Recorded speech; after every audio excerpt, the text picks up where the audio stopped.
Hello everyone, today we talk about a bit of a different video from the usual. This is essentially a video proposal that is brought to you because of the attention that you manifest towards my channel, as I would like to introduce on Schwerpunkt a new topic that will probably make up a sort of a series on its own. Naturally, it will take a freaking lot to achieve this, and I don't know really what this is gonna be like, but as you understand from the title, I would like to discuss about von Clausewitz, and more specifically starting a video series, essentially making a video for each paragraph of von Clausewitz from Kriege.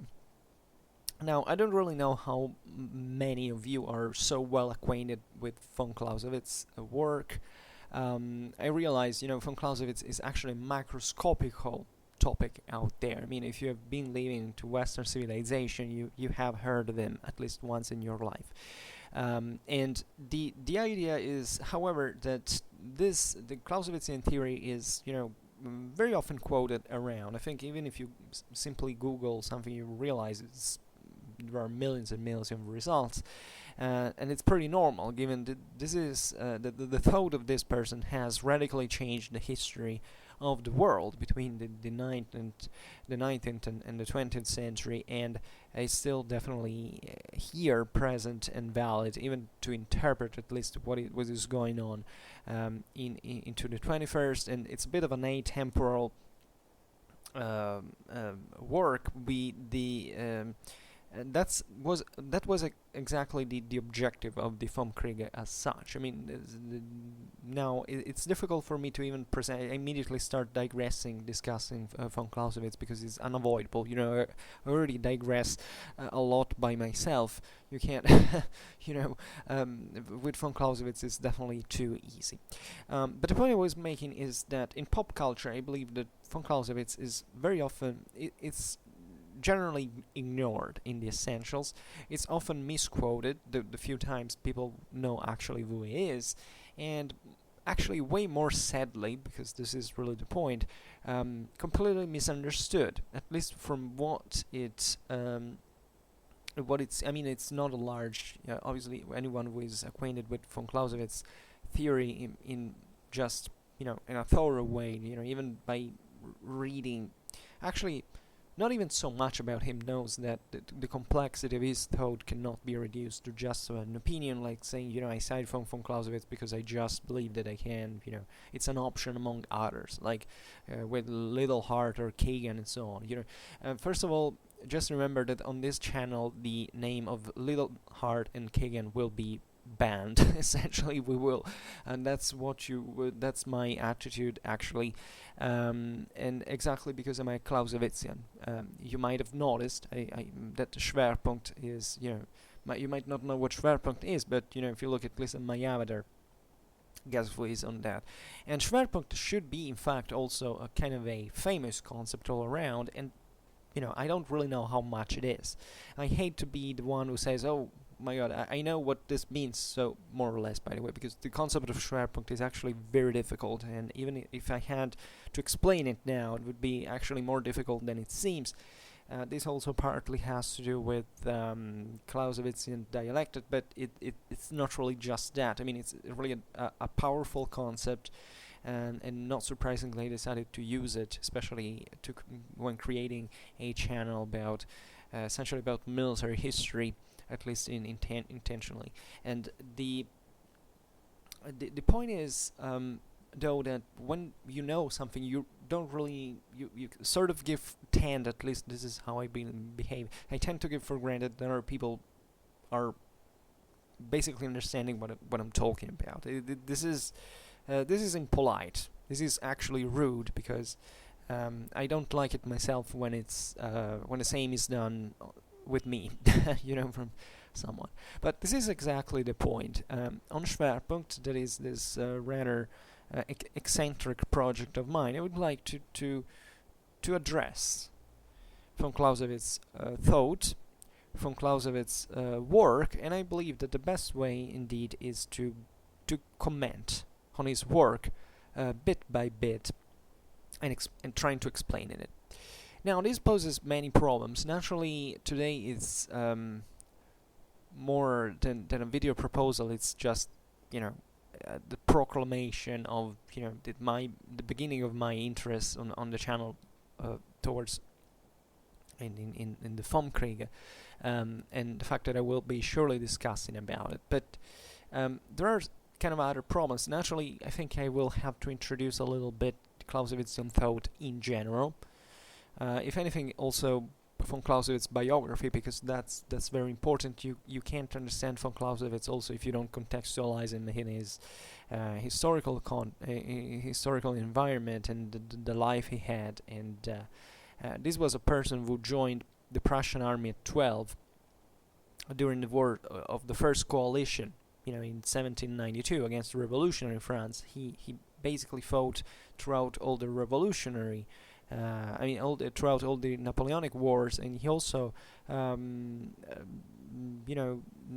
had a not indifferent role in at Waterloo in the campaign. He actually, we will see this, and he had an amazing history. He eventually died in Poland during the insurrection of 1830. He was a Prussian officer, actually, so that gives you already a certain background. But there is so much to introduce in von Clausewitz's theory, because it's not simple. It's actually a system, which is a bad word when talking about von Kriege, isn't it? Because objectively, von Clausewitz was at that point fighting against systems, if you wanted, but the best term is to call it theory better, because von Clausewitz was essentially criticizing the validity of this kind of positivistic models of interpretation of war and approach of war that were trying to highlight certain rules for which you could essentially figure out how a war could be worked out without using your as if you could read that from a manual. Substantially speaking, there is the critics to the Jomini. That is also quite powerful. Also, the figure of Jomini should be really observed in depth. Actually, I think that if you really have to start learning the von Kriege, you should at least read the Précis de l'art de la guerre of Jomini, because actually that's way more powerful. It's something that helps you really understanding Clausewitzian theory better. To give it, first of all, a bit more of a context, but generally speaking, to make it more powerful, to be more punching, because essentially von Clausewitz was criticizing Jomini's approach, and Jomini was also another great mind that had his own, share of greatness, definitely at that point. And as all great minds, he, from initially having actually opposed von Clausewitz, he admitted the genius of the man, and he's in the sense a very sympathetic character, in my opinion. But that teaches also to be humble intellectually and not being. Jomini was working with Napoleon, so he could boast certain, but no, he understood in the end. Aside from this, I believe it's extremely, you might consider foolish to start dealing with von Clausewitz in this way. First of all, it's as if, even the idea of bringing von Clausewitz on YouTube is kind of heretical in many ways, because, the dignity of his thought and the greatness of his, I believe, we say YouTube-wise, that, but that is given just, if you consider YouTube as a means of communication, that's perfectly fine, actually. The real problem is how you deliver, and how I will deliver, at this point, these contents, because von Clausewitz and his thought should be really taught in a serious fashion, and they should be taught by experts. Even I'm talking about me. I'm relatively in general acquainted to von Clausewitz's thought, but I don't have. It's not my field of expertise. I began to read von Clausewitz, I think, when I was for several years now, but I never quite thoroughly studied him. This is really the point. you can't consider the von Kriege as a self-thought read. You can't actually read it. You should study it in order to understand it. Recently made those videos about, reading history and tips on how to work essentially, but there was an important part of it that I didn't quite address. It could be worth of a video on its own. That is essentially the difference that exists between reading and studying, or reading and learning, or reading or understanding in the first place, which is a thing actually, because I believe that that's actually the greatest problem at this point in our history. In many ways, we are so well acquainted. We are literate essentially. We are so well acquainted to written concepts and so on, but it's as if we were trying to grow increasingly superficially concise, I would say, and we're not getting used to actually understand what we're reading, and that's a great danger. And the von Kriege in this sense is reading the von Kriege on YouTube and commenting it, as I'm planning to do essentially, is a great challenge. It's a huge challenge. It's something probably I shouldn't do. Nevertheless, I assume myself the responsibility. So I'm perfectly fine with the risks and of the problems. The von Kriege is something you should read with a lot of background, a historical background, sort of political and philosophical background as well. I mean, you should be well acquainted with the history of politics or history of philosophy to understand von Clausewitz. Also, and very importantly, now we should be able to read it from the original language. You should be able to know German if you want to understand von Clausewitz. It's not something you can avoid. You can't avoid that. You can't really pretend to understand von Clausewitz at its fullest and just from a translation. Now, it happily turns out that I understand German, but at the same time I can't make videos in German.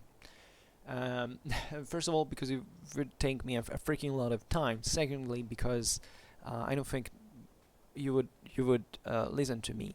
But I promise that I will try to translate the paragraph by paragraph, keeping into account actually the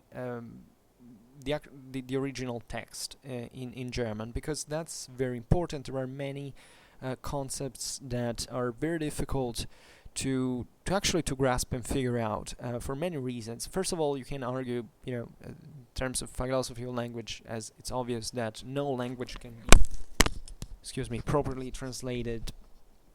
Damned wires. Properly translated. Every language has essentially a kind of a domain on its own. You can't a kingdom on its own. You can't properly translate a certain word into another. Secondly, von Clausewitz uses an extremely peculiar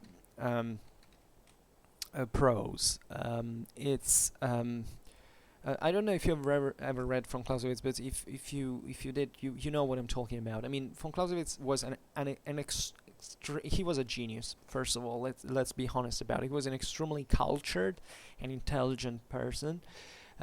He was massively influenced by Kant in his dialectic, but he actually writes in the one of Hegel that is, also in terms of logic, that Hegelian logic is mostly extremely famous. It's kind of rated as the top one, in history of philosophy, and he expresses himself in a fashion that is based, for instance, it's very similar to, especially given the topic he's discussing, that is war, obviously, in this very, with the opposites, with synthesis, that is essentially what eventually war is about. You have these two elements contrasting, you have then a decision to take, an assessment to make in many ways. So he uses a lot of metaphors, he is sometimes indirect. And what makes it so it's actually difficult to read him, also in the original, and also because in fact German has many semantic shades that sometimes are difficultly rendered. I mean, even if you know German, you can translate it, I mean, at a decent level in your own tongue, it's still, there's certain shades that you might not quite get. So that might be actually a problem, but perhaps the greatest problem that makes, however, von Clausewitz's work extremely fascinating is that the vom Kriege is incomplete. Substantially, von Clausewitz wrote this in only the first chapter. The first book is definitive, actually, and that's the real problem. The real deal, he basically wrote everything down. Then he completed firstly only the first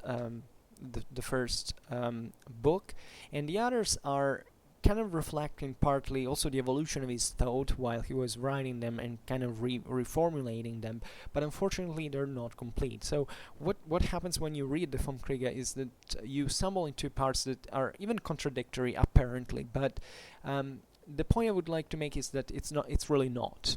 I mean, there's been a lot of, and this could open naturally also to what the criticism to the vom Kriege has really been from a from a philosophical point of view, what really von Clausewitz was meaning, and but I would like basically to demolish that, because I believe that all criticism towards von Clausewitz's work is basically a misunderstanding of his work, is an incomprehension of his work.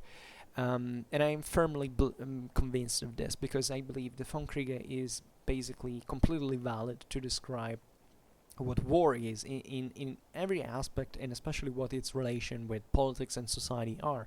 And what von Clausewitz wrote is essentially clear, the truth. The fact that von Clausewitz made all these examples, used all these metaphors, and sometimes it's you even lack proper definitions. Really, I mean, there are naturally, you will see that von Clausewitz proceeds from certain principles and from the simple to the complex. That's how he actually begins the work, and it's a great logical construction that is very difficult to follow, reason for which you have to study it, not simply to read it, because that's what it only makes sense if you stay with your mind into it at all times. But the real point is, sometimes you find different concepts. Also, the same concept of Schwerpunkt actually is somewhat controversial, given the definitions that the explanations that von Clausewitz gives to define this, and it's really difficult to read sometimes. You can spot certain more than contradictions, not. But I would say certain incongruity, but incongruity from a real mathematical point of view. That is, that there is no fixed,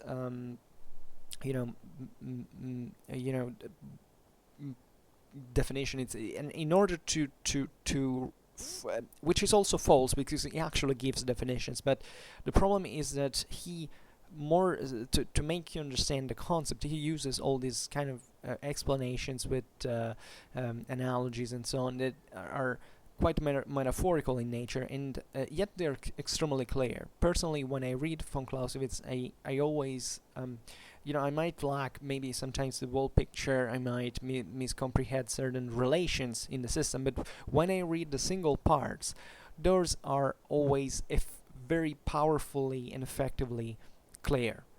Von Clausewitz had a beautiful mind. He was able to describe you one thing, making you understand exactly that particular shade, of that particular perspective, because he naturally also discusses certain topics in several times.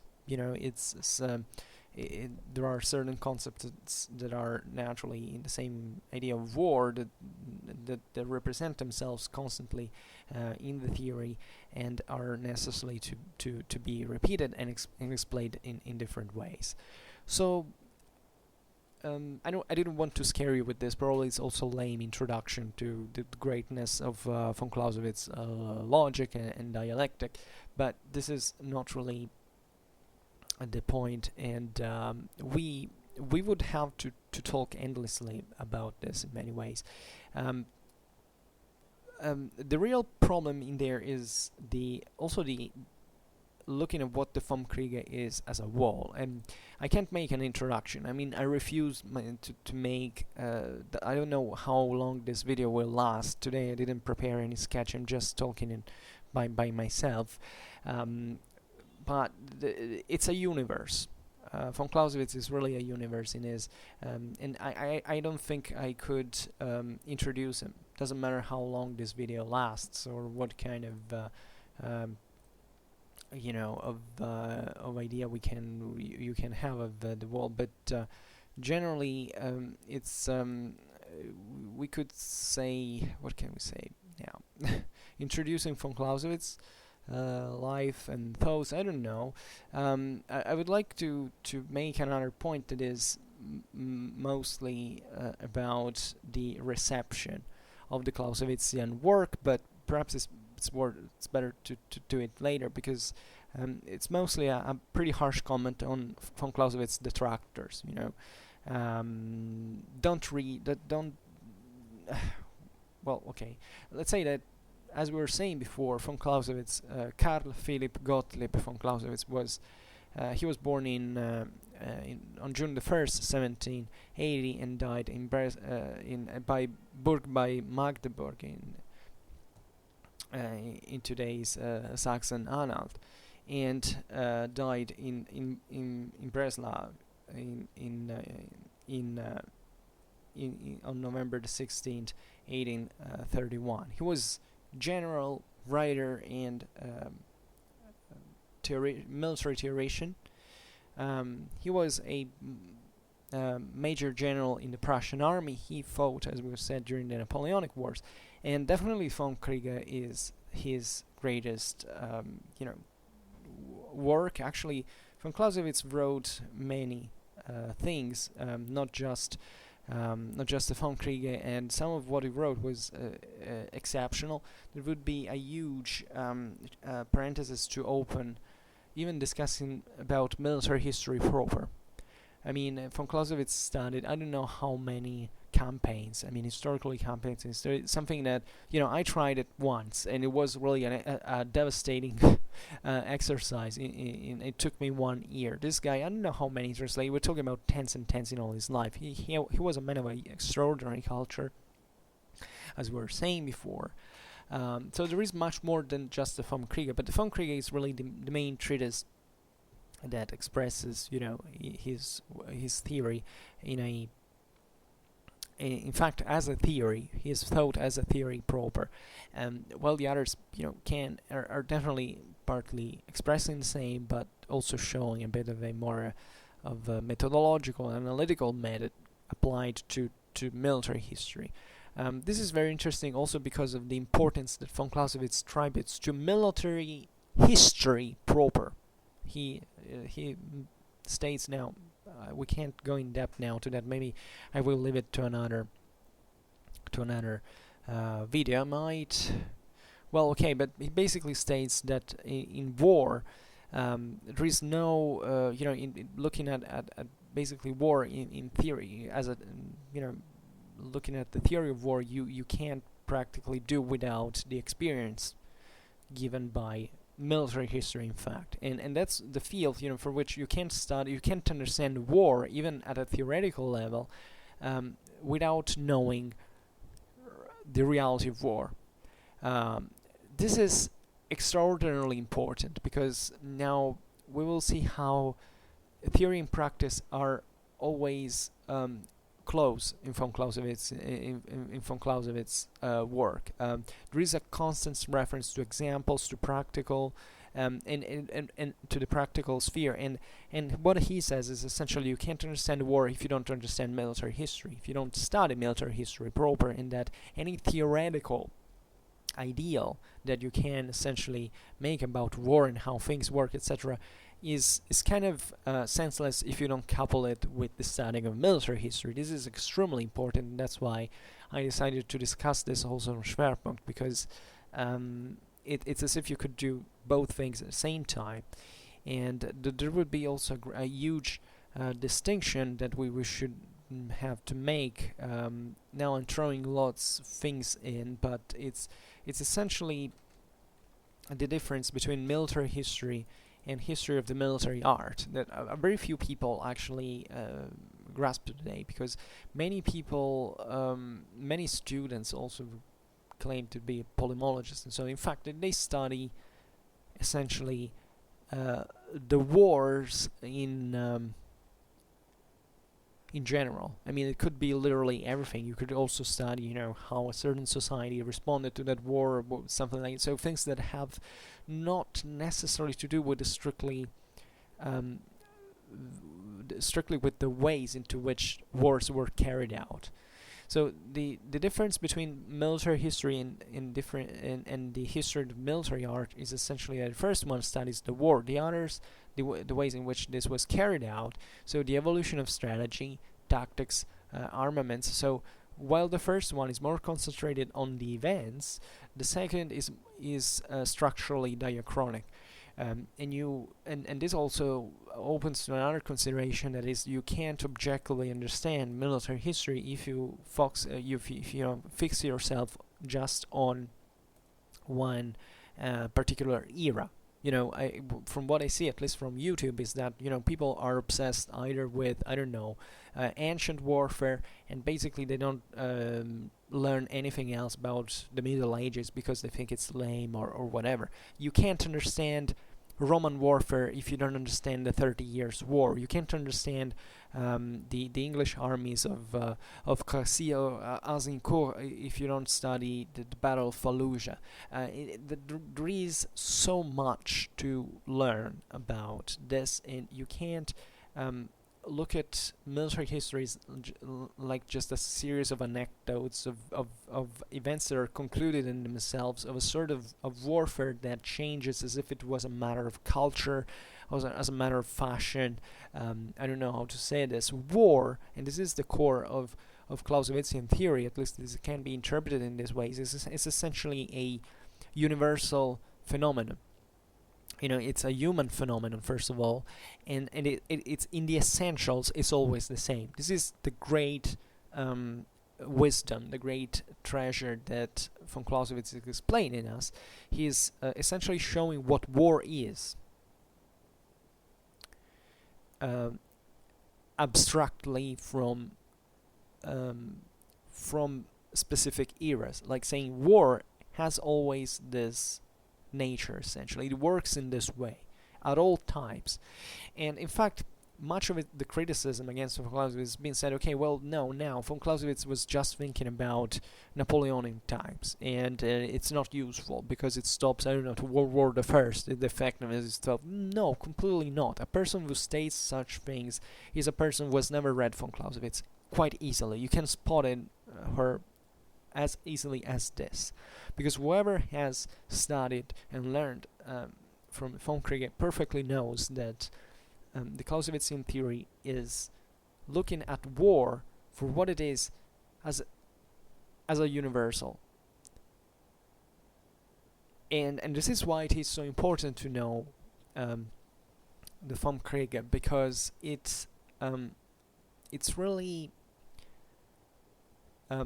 you can really interpret, you can really study military history by applying it in every single time, and that's what makes it great. And so many von Clausewitz detractors were criticizing von Clausewitz also because of essentially of other reasons. First, certain ideological ones. Actually, the main reason, it's the principles of Clausewitzian theory. I mean, the same idea that is probably the only thing you hear, you have, that everybody has heard quoted, but nobody has ever,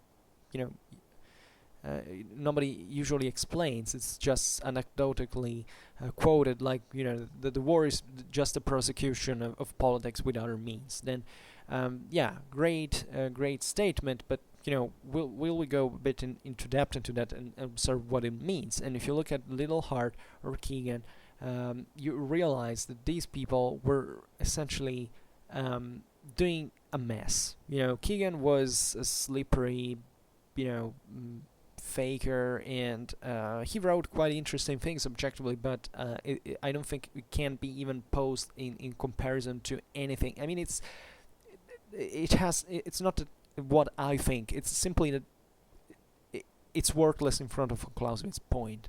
There is no substance to compare. Culturalism and Kriege and so on, those are fanatical ideological ideas that are also pretty disturbing from an ideological point of view, because they bring to certain conclusions that are definitely disgusting, also morally, and we might discuss them at one point, but also in there it's substantially worthless, and culturalism is falling apart in a macroscopical way by any scientific evidence we know we get essentially by social science, by history, and from everything that has to do with what culturalism pertains to explain. Secondly, so now I didn't really address what the problem was, but you should, I believe you could make a leap of faith in first trying to understand von Clausewitz, and then even realizing that those criticism is completely useless, because once that you master von Clausewitz, you actually understand what the point is. You're enlightened. you get to this kind of superior stage of wisdom and knowledge, for which you know what has to be done. And otherwise, von Clausewitz is an extremely humble thinker. I mean, he doesn't make a point about showing off. He's not there because he has to prove. He is in polemic contrast with certain thoughts, but he's very mild with that. He simply melts those theories away, but simply starting to talk, and that's really the real point. But what I mean is not at all pompous. Von Clausewitz's prose is beautiful. It's linear. It's pure. It's magic. It's one of those few authors that you can read and you start saying, well, but I'm not actually reading the opinion on something. I'm actually reading what the truth really is, or at least what reality really is, if you want, because the truth is naturally difficult to grasp. But that's really the point of von Clausewitz. He's not trying to convince you. He's just stating how things are, and you don't even have to take him for granted because he fought during Napoleonic Wars. He skips that. I mean, he makes obviously lots of examples about that, but also he makes, he talks about, I don't know, Gustavus Adolphus of Sweden. He talks about the Romans. It's, there's plenty of historical examples that he just uses dialectically to get to the point, and to explain you what the theory means in practice. But he doesn't indulge into any self-aggrandizement. No, he doesn't need that. He just tells you how it is, and if you are smart enough to understand, you understand. I'm saying this because when you go out there and you find certain books that are titled something like, von Clausewitz and Sun Tzu, who was the best system, I don't advocate to burn books down, but that's definitely one of those moments in which I would feel the temptation, a very strong temptation of doing it, because, there is so much confusion at that point that you realize that person has read neither Sun Tzu nor von Clausewitz, and it simply doesn't know what he's talking about. But that's actually so easy. But we have to be envious of such people, because coming out there, smiling, presenting a title like that, and admitting implicitly the level of their superficiality is something to admire. Because I personally wouldn't be able. I make myself so many problems at even trying to express certain relatively non-controversial thoughts in an effective way. Aside from my linguistical problems, for really, trying to be proper, and just right now, by talking about von Clausewitz, I realize, my God, I should be proper, and that's exactly what von Clausewitz would teach me to do, would straighten me up, solid Prussian discipline. But he doesn't need it. He didn't need that, and this is also a very important thing, that von Clausewitz had an enormous fortune among civilians, while the Yomeni, who was incidentally a civilian himself, lent to war in certain measure. He actually had a huge fortune among the military. With von Clausewitz, it was the other way around. This is also very interesting and fascinating. But relatively to such comparison, when you dismiss von Clausewitz's theory, or you try to put it at the level of others, like the one of Sun Tzu, you're just there are only two options. Either you put a limit to the deepening of and to the extension of reasoning and of the analysis. Either you go in depth, and you have to go after this objective with an inexhaustible restlessness and determination. And I mean, if you stay in the middle ground, you're lost. Basically, you don't achieve anything. So, and this is also, by the way, why von Clausewitz puts so much emphasis on the concept of the decision. On the idea you have to take a decision at one point, and you have to carry that out. At that point, it might even be wrong, but either you can't stop idling and not knowing what to do and paralyzing yourself. You have to act in certain ways. It's like when I speak on my YouTube videos. Sometimes I have 3,000 doubts, but I speak anyway. So maybe the result is silly, but at least I'm trying. And that should be so evident in many ways. So you realize also Clausewitz as Magister Vitae is not actually, I'm not actually kidding. Von Clausewitz tells us so much also about life, talking about war. It's a matter of really of certain individual qualities as well.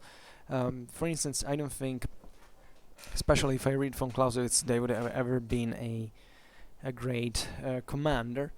Von Clausewitz makes a sort of psychological analysis. He basically describes certain psychological profiles of people that are quite kind of fitting in many ways, and says, okay, this guy is good for maybe just being a soldier but not a general. This guy is good for being an NCO. This other one, but also in there he states, there are complex factors. There are matters of nerves, matters of passion, matters of courage, of firmness, and so on. But that teaches you also much about your own, because you really recognize yourself in one of these profiles, and you can say, okay, well, that's where maybe I could do better, what I should, how I should balance myself, etc.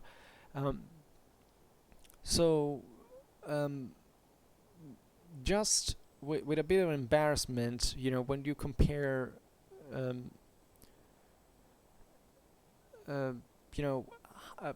comparing Sun Tzu to von Clausewitz is how comparing, Heraclitus or Pythagoras to Hegel or Kant. So basically, the difference, the 25 centuries of differences between West and East are basically, turned into dust. So I don't think that this should be even explained in the essentials, but the idea is you can explaining Sun Tzu is essentially explaining a toothpick in comparison to a to a redwood. Basically, you can carve a toothpick by from a redwood, but and you can describe that toothpick, but that doesn't make you understand the redwood in itself. So that's essentially what Sun Tzu and von Clausewitz thoughts are in comparison in practice. So and I believe that anybody was even opened to respective works perfectly knows what I'm talking about. The other problem with there is this tendency. I like to say, use this expression out there, as if there was an out there and we weren't part of that out there as well, and I wasn't, but obviously I'm still part of it. That for which, everything you can pick a bit, like when you go to the supermarket, you pick a bit of this and that and you put together and you say, okay, well, that will do. And you can't do that with knowledge. You can't do that. You can't pretend, I read I don't know, just one paragraph about one great theory, and I know more or less what it's about. No, you don't. You have to go into that theory in order to understand, because otherwise, you basically, first of all, you don't know anything about it. Secondly, you can't compare. That's the greater risk. You can't compare the two things, and you end up to make relativism, like comparing Sun Tzu with von Clausewitz, or comparing Little Heart with von Clausewitz. It doesn't make any sense. It doesn't make any freaking sense if you haven't studied the theory and you provide an actual explanation for your conventions. But apparently, people like to do that, and I might say I might like to do that as well. I mean, I don't know. There are certain things that I obviously know very superficially, and that I tend to minimalize in some way.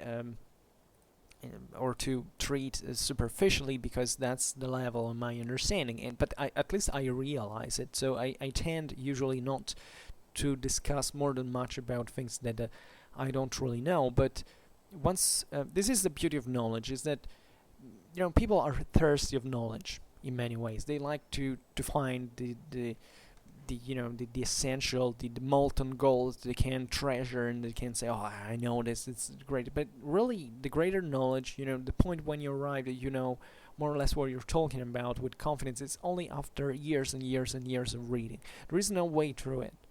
And not just reading, also studying, as we were saying at the beginning of the video. And that's only the point when you can successfully trace those comparisons, because you don't even need to do that, because you immediately know by just knowing what you're talking about that certain things are not comparable. So that's how wisdom actually where wisdom comes from, and that's essentially what also von Clausewitz expresses, because he just states to you what the thing is. He's not a whiner who stays there and say, oh, that bad evil person said that, and just to destroy his thought. No, he just tells you how the thing is. Von Clausewitz was a great mind. The von Kriege famously was first published in 1832, but he, as we said, was never actually finished.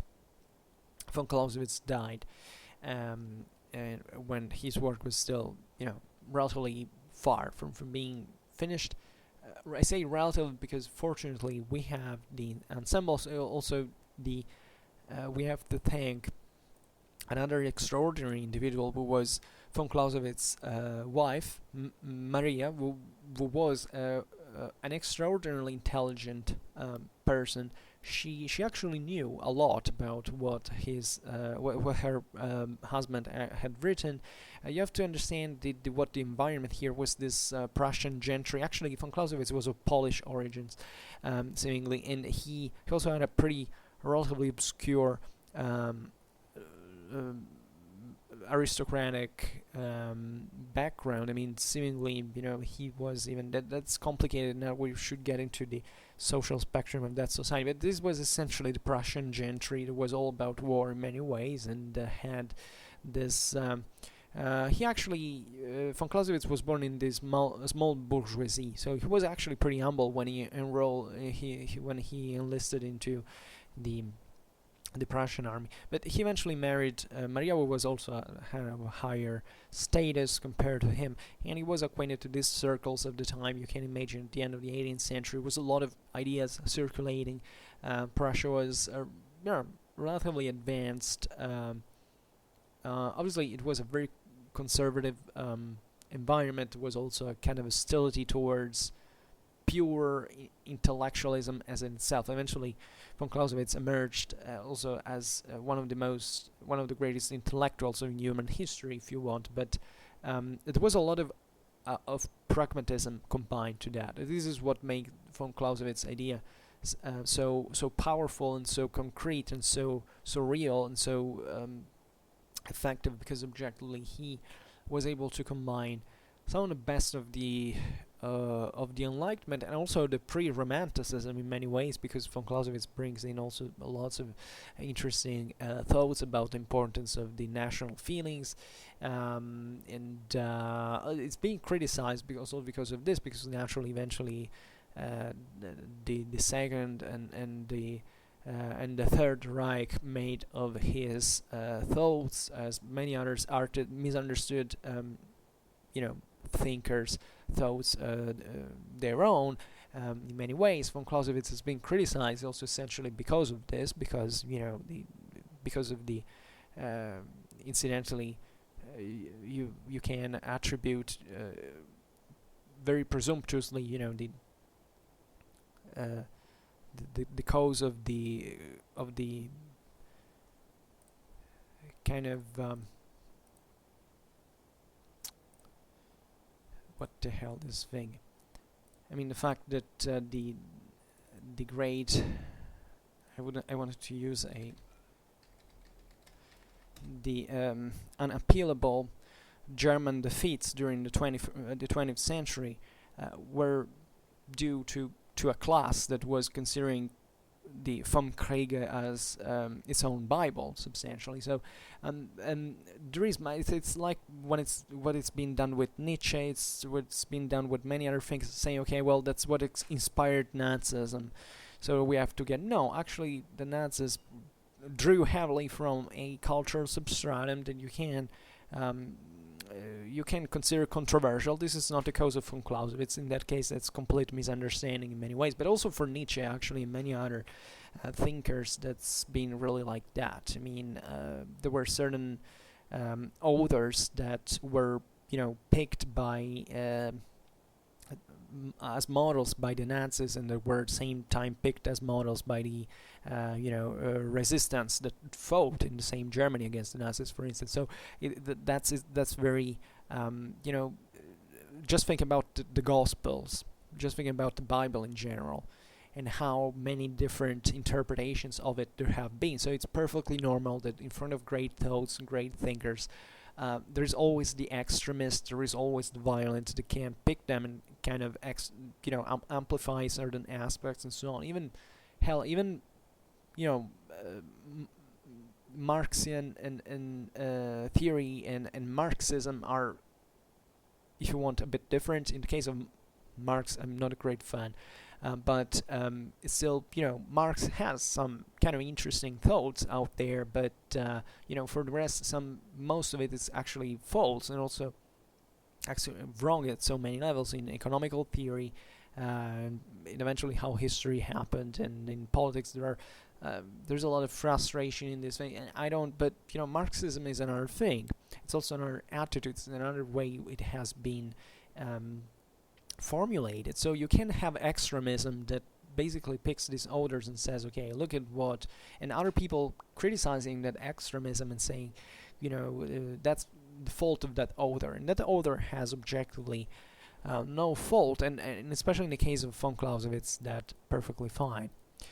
But the point I wanted to make is, however, that von Clausewitz has to be, in fact, a good antidote for such interpretation is basically taking the author in his context and studying him for what it was. Von Clausewitz became an officer in 1794. He had actually mostly garrison duties until 1806, when eventually he became a friend of the one of the greatest Prussian generals of the time, Gerhard Johann David von Scharnhorst, that was eventually introduced him to this, actually to the courtly environment of the Hohenzollern. Von Clausewitz famously participated to the military campaign in 1806 of Jena Auerstedt, where he was actually captured by the French in a great defeat of the Prussian forces in those battles. And after the peace of the Treaty of Tilsit, with the Peace of Tilsit, he basically deserted the Prussian, say, the Napoleonic Prussian state, because Prussia now had been conquered by the French and had been resized and restructured, and he actually fled eventually to Russia in exile. At that point, was actually also condemned to capital pain, because he had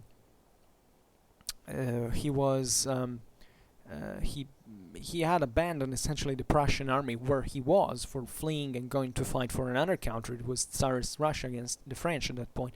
There is also a very interesting passage in War and Peace that where Tolstoy kind of mocks a bit von Clausewitz, another friend of his, because these German thinkers, they teach us Russians how to fight, and they have been defeated by the French. Kind of obviously Tolstoy at that point was not really, we stick with von Clausewitz by preference in general, and that was just a kind of satirical consideration. But the idea in general is he actually, before fleeing to Russia in 1812, he actually also reformed, together with Scharnhorst, the Prussian army. In 1810, he was promoted to major. That's when he married Marie von Brühl, and where he began also to teach at the military academy that had been just refounded by Scharnhorst, and where he even became responsible for the military education of the future William I of Prussia. So the first German emperor, actually the one who would in fact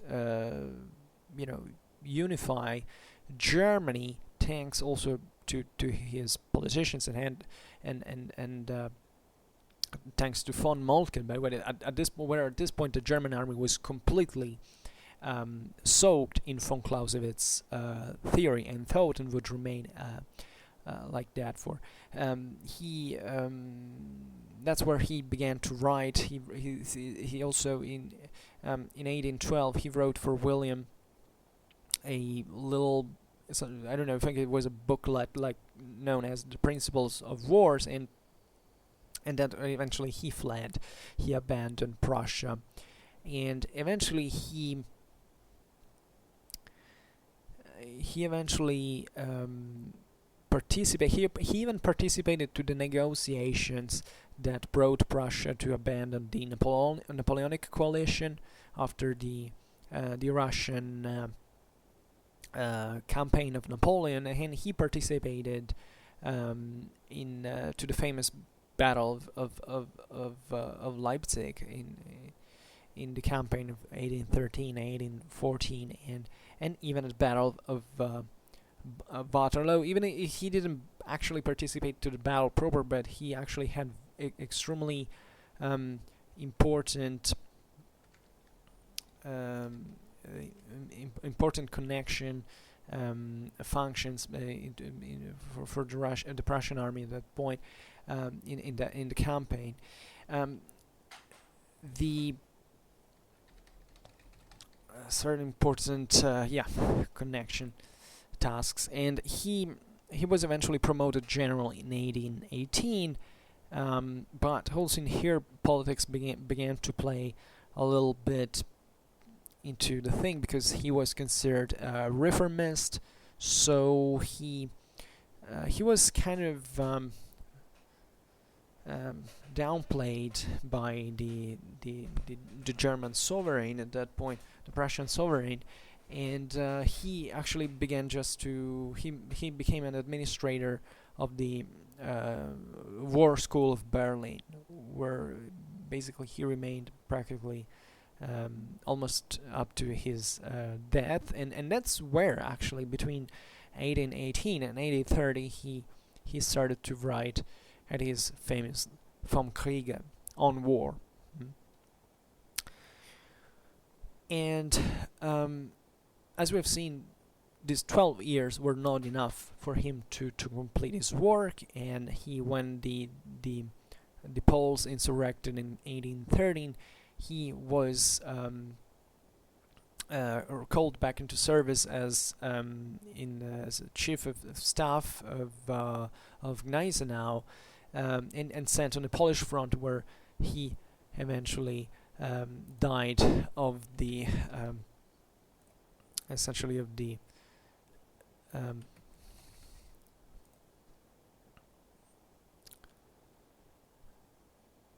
cholera epidemics that also killed Hegel at the same point.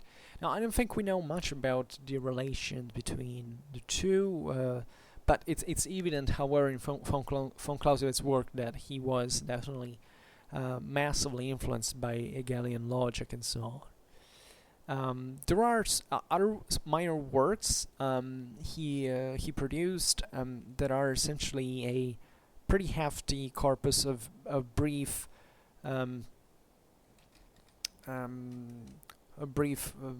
sages, essays, let's say, I don't know what to call them, on Prussian military history, and more in general on the military history of the 18th century as a whole. He analyzed the Napoleonic Wars also in other brief essays, books, and articles, and other material that was eventually used also in the Prussian military academies, and also even into other German principalities, and eventually the Vom Kriege rose to be, in fact, the basic text of in the military academy courses of most nations, both in Europe and abroad, and it famously became one of the most read texts on the theory of war in history, and the real international fame came only after the French-Prussian War, when basically the German armed forces, the German military, was at this point following von Clausewitz theory, and essentially with great profit, and basically the Second German Empire was founded, and at this point becoming the military model of the world in many ways. Even the Japanese at that point were copying the Europeans how to make it similar, the armed forces similar to them. They were picking the very best, and picked the Prussian model for the armed forces, and von Clausewitz at this point was also, we could extend this really, because it's very interesting that in the 20th century the greater learners of the Clausewitzian theory were the communists. Lenin was definitely a Clausewitzian, and also here we would have to open huge parentheses, but the same, the Marxists still really adopted von Clausewitz, like also not a National Socialism in many ways. There was a lot of mixing here in the socialist theories. I mean, it's widely known that the Nazis were also kind of fanatics of Marx themselves in the Das Kapital that was read even in there. So here we go on a ground that is very tricky, that I don't want to go into, because it's complicated. But just for saying that actually von Clausewitz had a huge importance of the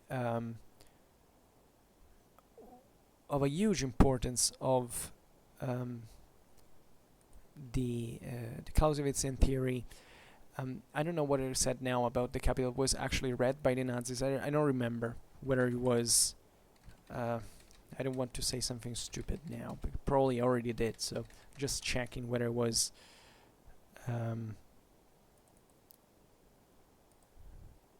Whatever, just for saying that actually the socialist matrix is the same one. In many ways, but this has nothing to do with from Clausewitz.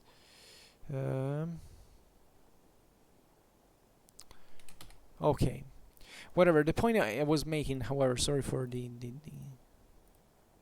problem now, what I stated, but is that really von Clausewitz thought changed the world.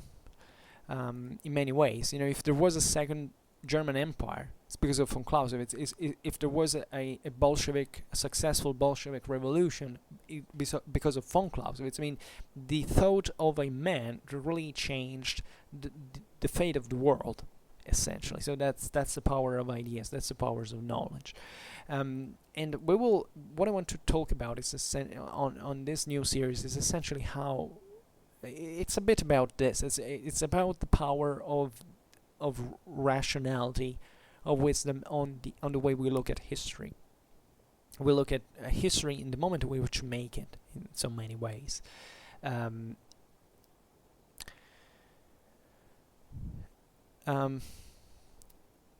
Kriege, as we were saying, was definitely read in extensively in the world, in Soviet military academies, in so many world, and it's substantially still at the base of our military theory in all the academies. Now, sometimes I've been really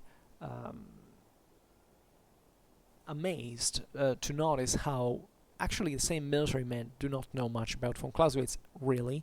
I mean that if you look at the programs of the military academies, you realize that most of the most of the education of the future officers class is actually a condensation of certain thoughts and ideas. They're meant to give mostly a practical understanding of what they have to do out there at an operational level and so on. Naturally, there are great minds that are enlightened with study things, but generally speaking, you don't have to think that the von Kriege is just a military material. As a matter of fact, I believe very few people in the military study the von Kriege. And this is perhaps not excessively...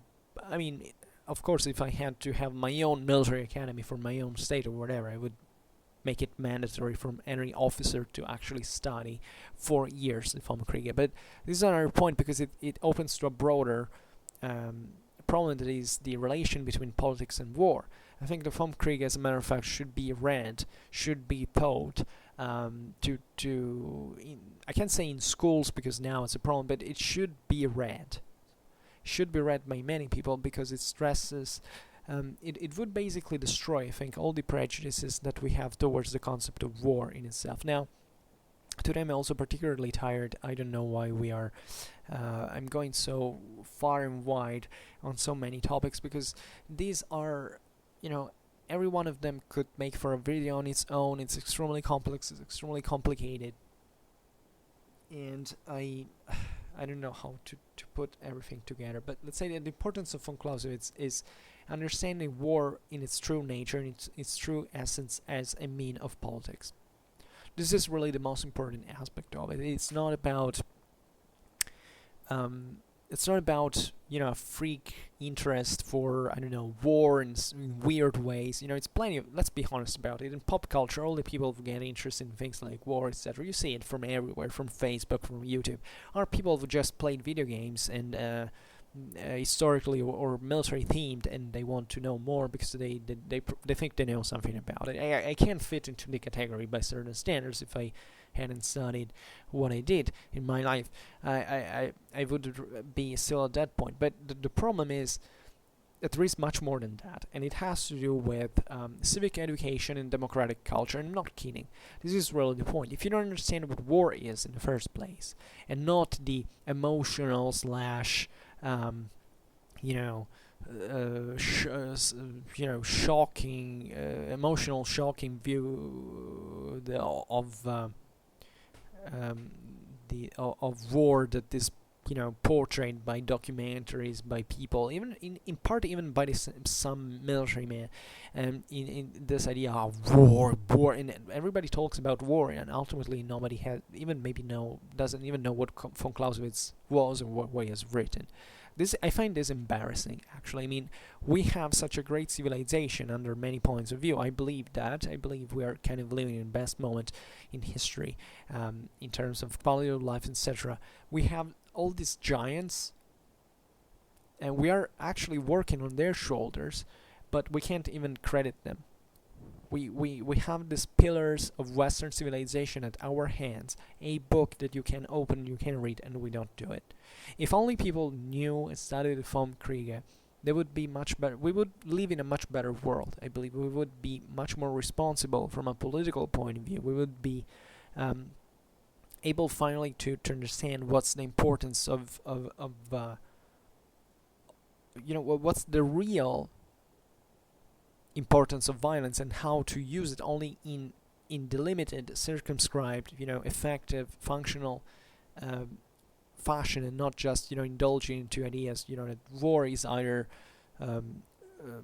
good or evil, or it's and you just pick one side and what it is. You have to understand in the essence what it is. Von Clausewitz, as we were saying before, states pretty explicitly that without the knowledge of military history, you can't really understand much about this in the first place.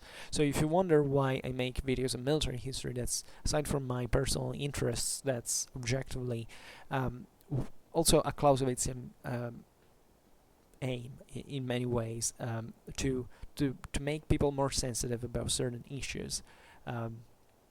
Instead of I come from.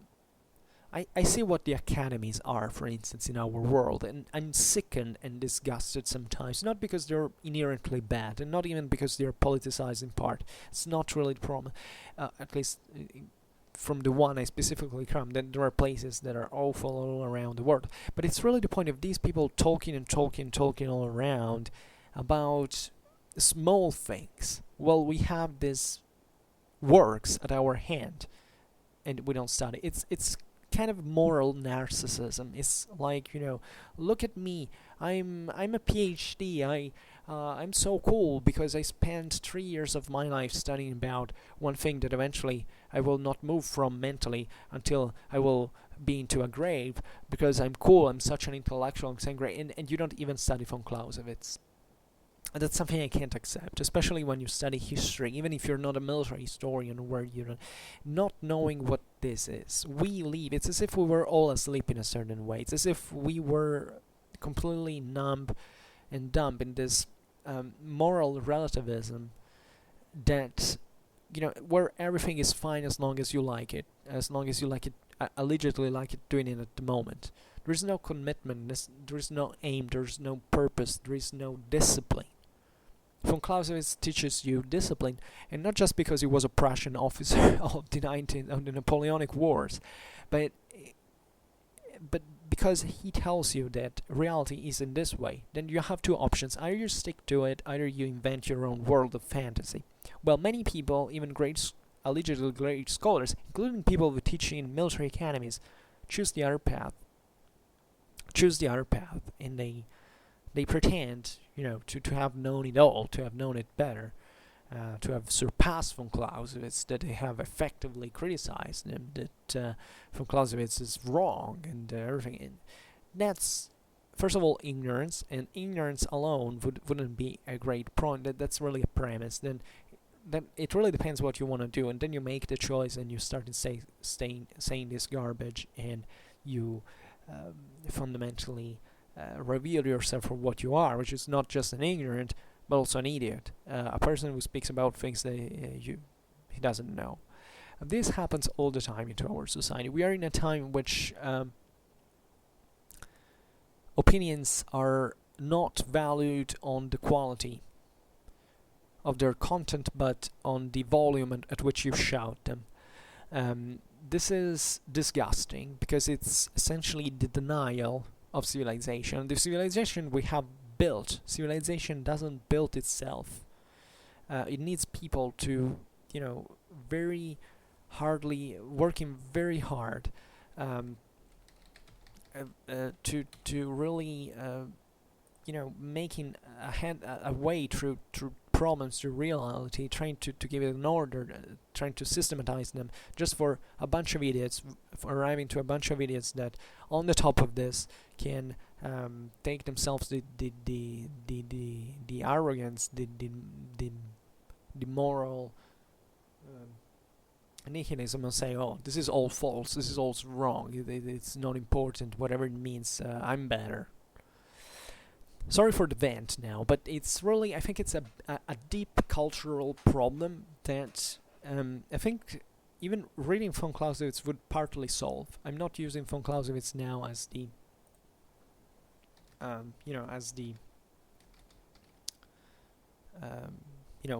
solve the solution for all of our problems as a society, as a political bodies, and so on. But there is something very deep and meaningful in what von Clausewitz was saying, that we should recover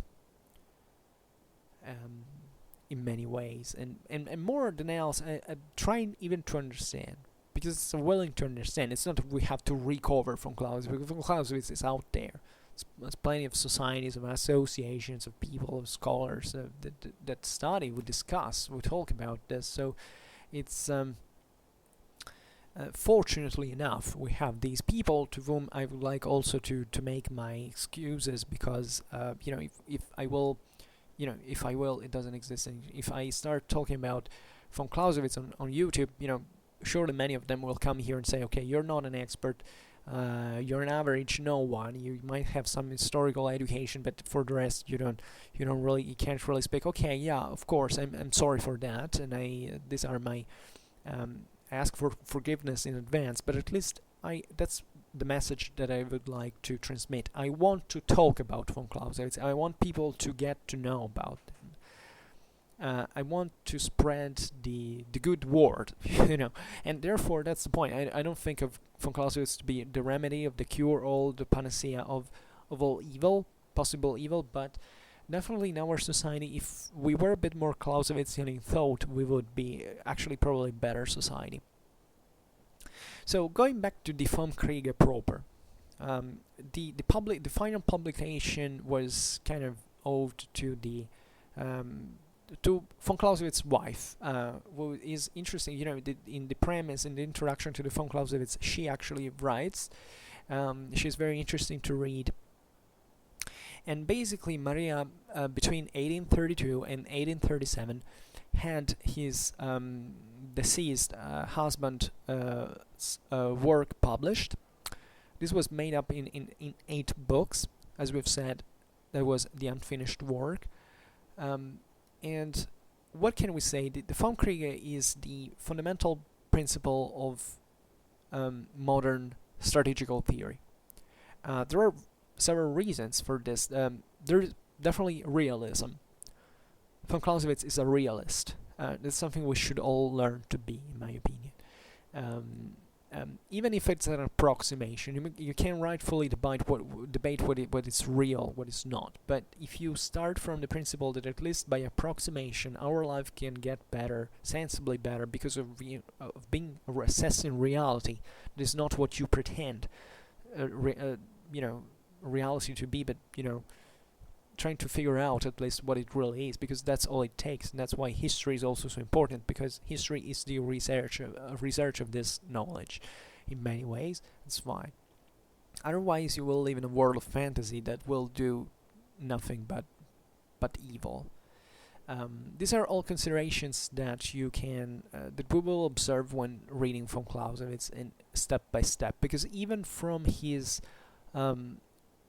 dialectic, you can, and his logic, you can, even from the simplest phrase, you can learn a freaking lot. The other element is the conceptual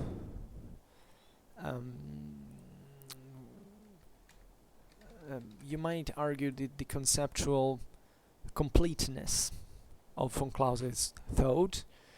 That is something that in fact that made the work surpassing the strictly military milieu and influencing actually politics, political science, and other human sciences. That it's very interesting. Another very important element, in fact, of the von Kriege, as we were recalling before, is that you have to understand it also as a political and philosophical treaty. And conceiving war also from a political and philosophical point of view, because all these elements are strictly interconnected. So the first phrase, famously, that you have to kind of print in your mind in gigantic character is, I'm just translating poorly, by the way. War is nothing but the continuation of politics by other means. War is the continuation of politics by other means. Or better, say it like in the first time.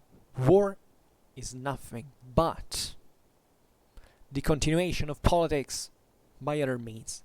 If you understand this, I mean, I can't say, of course, this is the only phrase that is quoted usually from Clausewitz, but if you actually try to understand what it means at a practical level, I think you can solve already. You know, if this was already the fundamental assumption, if all mankind was acquainted with this theory, I think we could avoid already by this, like something like between a 5 and 10% of all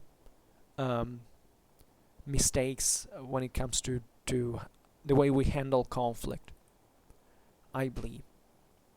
Then it goes on. War, therefore, is not just a political act, but a true instrument of politics. A continuation of the political procedure, a continuation by other means, through other means. So, with this statement, what is von Clausewitz meaning actually is that he's basically stating that in a political community, the action of government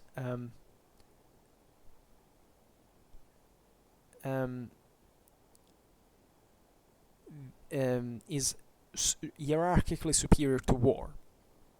So war is used actually as a political instrument for the aims of politics. So you can't actually conceive a war project, essentially, if there is not a political community. Doesn't matter how primordial, but that can decide the same project. That's very important.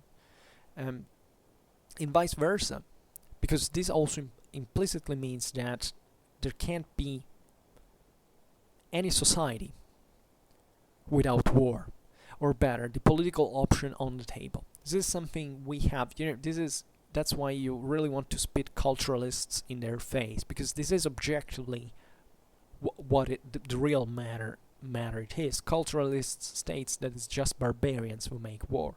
The war is just cultural. That if you're a smart person, you're not conflictual, you're not aggressive. Too bad every evidence from literally every kind of human science we have. I mean, and I'm talking about human science, not like humanities, but also science, neurobiology, psychology, it states the same exact opposite. And that's why it's so stupidly political and ideological in its nature, basically. And it comes from a complete, I mean, at least from my perspective, it's completely going astray from reason. But if you study von Kriege, you really understand this. Another very important, now I'm just essentially stating certain fundamentals that we will observe when, if one day we will able to comment on the wall, on war, but I think it's nevertheless interesting. War is never an isolated act. This is another very important assumption. This is just for the guys who were freaking out thinking that the United States would invade North Korea, that there was a nuclear war starting somewhere. There's people who freak out just because the news tell bullshit, essentially, and people do not study politics nor strategy and so on. War is never an isolated act. War doesn't break out in a completely sudden way, and its propagation is not the work of a moment, of an instant. This is very important because it tells you essentially that conflict, it gives you also this kind of plastic dimension. War, that is, war is never something that happens by accident. It's never something that starts where people say, okay, well, I just want to make war, let's do it. It's not like that. It's not even, it stresses actually the in fact the leading role of politics in this context. I mean, the idea that even when, I don't know, during the Cold War you had the red button, you could start the destruction of the world only from that distance. Still, there are reasons that bring this to happen that have to be understood primarily. You can't look at war and isolating it as a thing on its own. War does have a realm on its own. This is true. War has its own domain, if you want.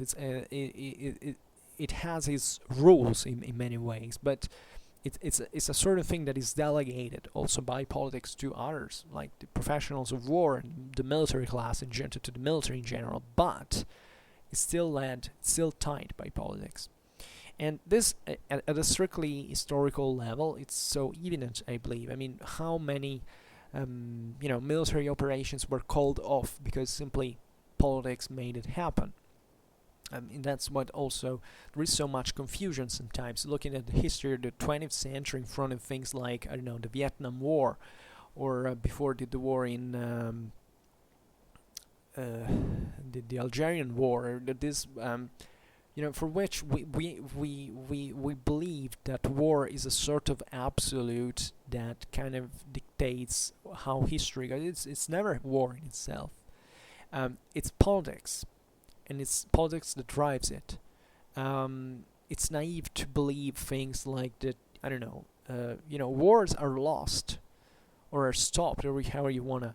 Yeah, they're usually lost because it's just a field defeat. No, because what you have to bring on the field is something that comes from a society that is politically oriented, that has its own needs and problems. So what happens on the field in part is what happens just on the field. Then you have to take into consideration a freaking lot of elements in order to understand why, for instance, what happened on the field happened in the first place, because that was coming from somewhere else, out of that field. Secondly, how also what happens in that field influences what happens out of that field. That's the reason, just very humbly, why on Schwerpunkt I discuss the also about history in general, not just about military history, not just about battles and campaigns and so on, and equipment, because that pertains to that sphere. But if you don't understand politics and society, you can't study war. This is also a golden rule of von Clausewitz. You can't understand military history if you don't understand politics and society. So it's not like the average guy who comes on the internet playing some video games and starts talking about whether an axe is better than a sword, or vice versa, because you think that's the most important thing. There is an obsession. I don't know where it comes from, video games, or from certain. I have actually a deeper reason for this, but I don't want people will practice certain actually much more serious activities to be to feel kind of picked or offended by this. But I also think that there is an overwhelming attention towards technology nowadays, and so I'm not being really explicit about what I truly mean, but it's as if many people were more concerned about what kind of weapons you're using into a war that makes certain difference than actually what happens outwards. Because I don't know why there is a kind of taste that it's partly the same that also brought a person like me to talk about military history on the internet for apparent no reason. That is a bit it's a bit cocky, it's a bit macho-like, the idea you come out there especially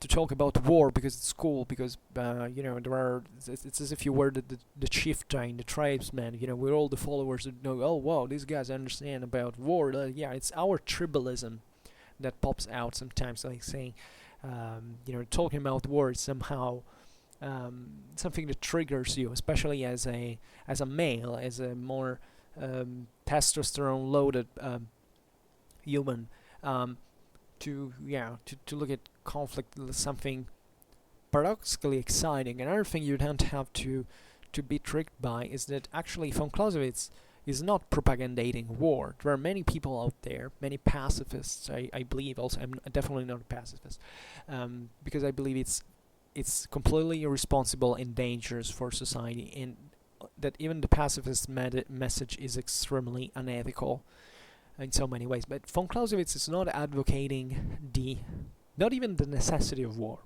Von Clausewitz is an extraordinary mind. He says, I'm telling you what war is, then it's you who has to decide what to do with it. This is the greatest. I mean, that's why I love von Clausewitz. I truly love von Clausewitz. I stated many times on Schwerpunkt that I'm usually by nature not a follower. I'm not someone who, even in my work, I actually never. It's very difficult for me to use bibliography, to follow other people's thoughts, to have this kind of idea of, look at that figure, let's follow that person, no. But if there is one single author that I can't do without, because it's really my it's not that I read von Clausewitz every day, but that it's really a firm point. I mean, it's a security in many ways in my mind, my intellect. That's von Clausewitz, because that's a person I blindly trust in many ways, and I wish people did it. And von Clausewitz is never saying that war has to be done. Von Clausewitz is never advocating for the necessity of war. On the contrary, tells you war is something terrible. In fact, von Clausewitz has been accused also because of his theory. How much misunderstood has been von Clausewitz? Really, it's incredible. Misquoted, misconceived. I don't know what. He was responsible of the bloodbaths of World War I, because he advocated the necessity of things like total war. If you have been through the first chapter of von Kriege, you know that von Clausewitz is not stating that, because it tells you that objectively the aim of war would be actually raising your enemy to the ground, but reality doesn't make it possible. There is a beautiful. I can't wait really to read von Clausewitz, because he shocks you for the limpidity of his own understanding. And when you read him, you understand how real it is. And I must say, it's a beautiful experience, in fact, to study military history and the von Kriege in parallel, because you spot so many things that you say, oh my god, has been military history written just by von Clausewitz? Everything he states, it actually works. I mean, no, of course, von Clausewitz didn't invent all the sources in history just for making us believe that wars, as how we reconstruct them historically, are fitting with the von Kriege. It's the other way around. He actually studied a freaking lot of military history. He was a general. He saw blood and guts spilled on the ground. He risked his life. He saw it all in the worst imaginable way, and he comes back from you with a mind that is perfectly lucid, is not shattered by emotional reactions. He actually tells you, this is how it works. It works. It's not how I feel about war. Today we are obsessed by our feelings. We must say that everything is work because of our feelings in some way. Of course our feelings are important. I'm not saying our sentiments are important, but it's as if we were bending reason to feelings, and that is something very dangerous. Very dangerous, because reason is what is meant to guide us, and to guide us with all of our feelings to a better fulfillment, to a better accomplishment, if you want, of our life, ultimately. But if you don't use reason, if you don't try to describe things as they are, it doesn't matter how hard it is. And it's hard to learn the vom Kriege. It's hard. I'm not saying it's easy, but if you don't accept it immediately, it's gonna be worse afterwards. And in my opinion, we're actually causing massive damage to our society for not acknowledging what really the Clausewitz, what reality is in general, in every field, I would say. I think naturally the field covered by von Clausewitz is of particular importance because it entails our politics, our society, the nature of conflict and of war. By the way, von Clausewitz is not useful just for war in itself. It actually tells a lot about the human psyche. And this, as we were saying before, that all the psychological types, but more in general, it makes you understand the nature of conflict. I mean, it sometimes happens that if you argue with someone, if there is a problem, there is a conflict, there is an attrition, you can truly be helped by von Clausewitz at telling you how this practically works. The concept of attack, the concept of defense, the importance of psyche, that's important. Von Clausewitz tells you exactly how it works at all time. And it teaches you to be kind of inflexibly, it teaches you that well, now it's a concept maybe we will have to discuss when you arrive at it, because it's very powerful, also very complex, and I don't have now the text, but it's sometimes even the harshest decisions sometimes can be better, because they might sound harsher, might even sound horrible at that point, but then eventually things are gonna go better. Naturally, this concept can be instrumentalized, but now, because I explain it approximately, but when we will read von Clausewitz, we will understand about that. Another concept that you can, in fact, understand is there are so many quotes actually from Clausewitz that are much less quoted, in fact, than the usual war is nothing but the continuation of politics by other means. And others are arguably even more important. For instance, there is a statement about the nature of war being the result, essentially, of three inseparable forces. This is it's better known as Clausewitzian Trinity in many ways, and it reflects on several levels. I will see now, also in society. The first one is blind instinct. So it pertains to hatred, enmity, primordial violence. So all that pertains to that. If you want properly conflictual nature of our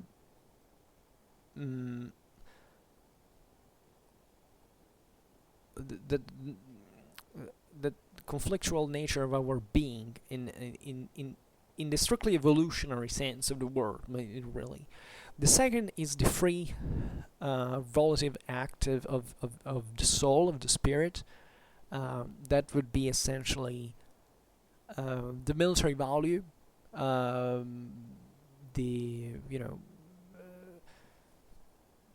even the concept of risk, the gambling, if you want, this idea of just the the idea of let's play, let's throw a dice and see, let's have fun about it, let's see what number comes out. It's kind of something our mind spins around sometimes. So the calculation of probabilities in many ways, and strategy. Strategy conceived as not very different from a war game. Actually, von Clausewitz states that war is objectively like a game in many ways. He compares that to a card game, interestingly enough, because he states basically war is a bit of a card game. So essentially you have random things that happen. The cards that you get. You don't get to decide what are your cards. It just happens to you to be so. So you have those cards. You have to work with them. Then there is another intrinsic factor. There is risk, for instance. In a card game, there is no way to win cent for cent. True.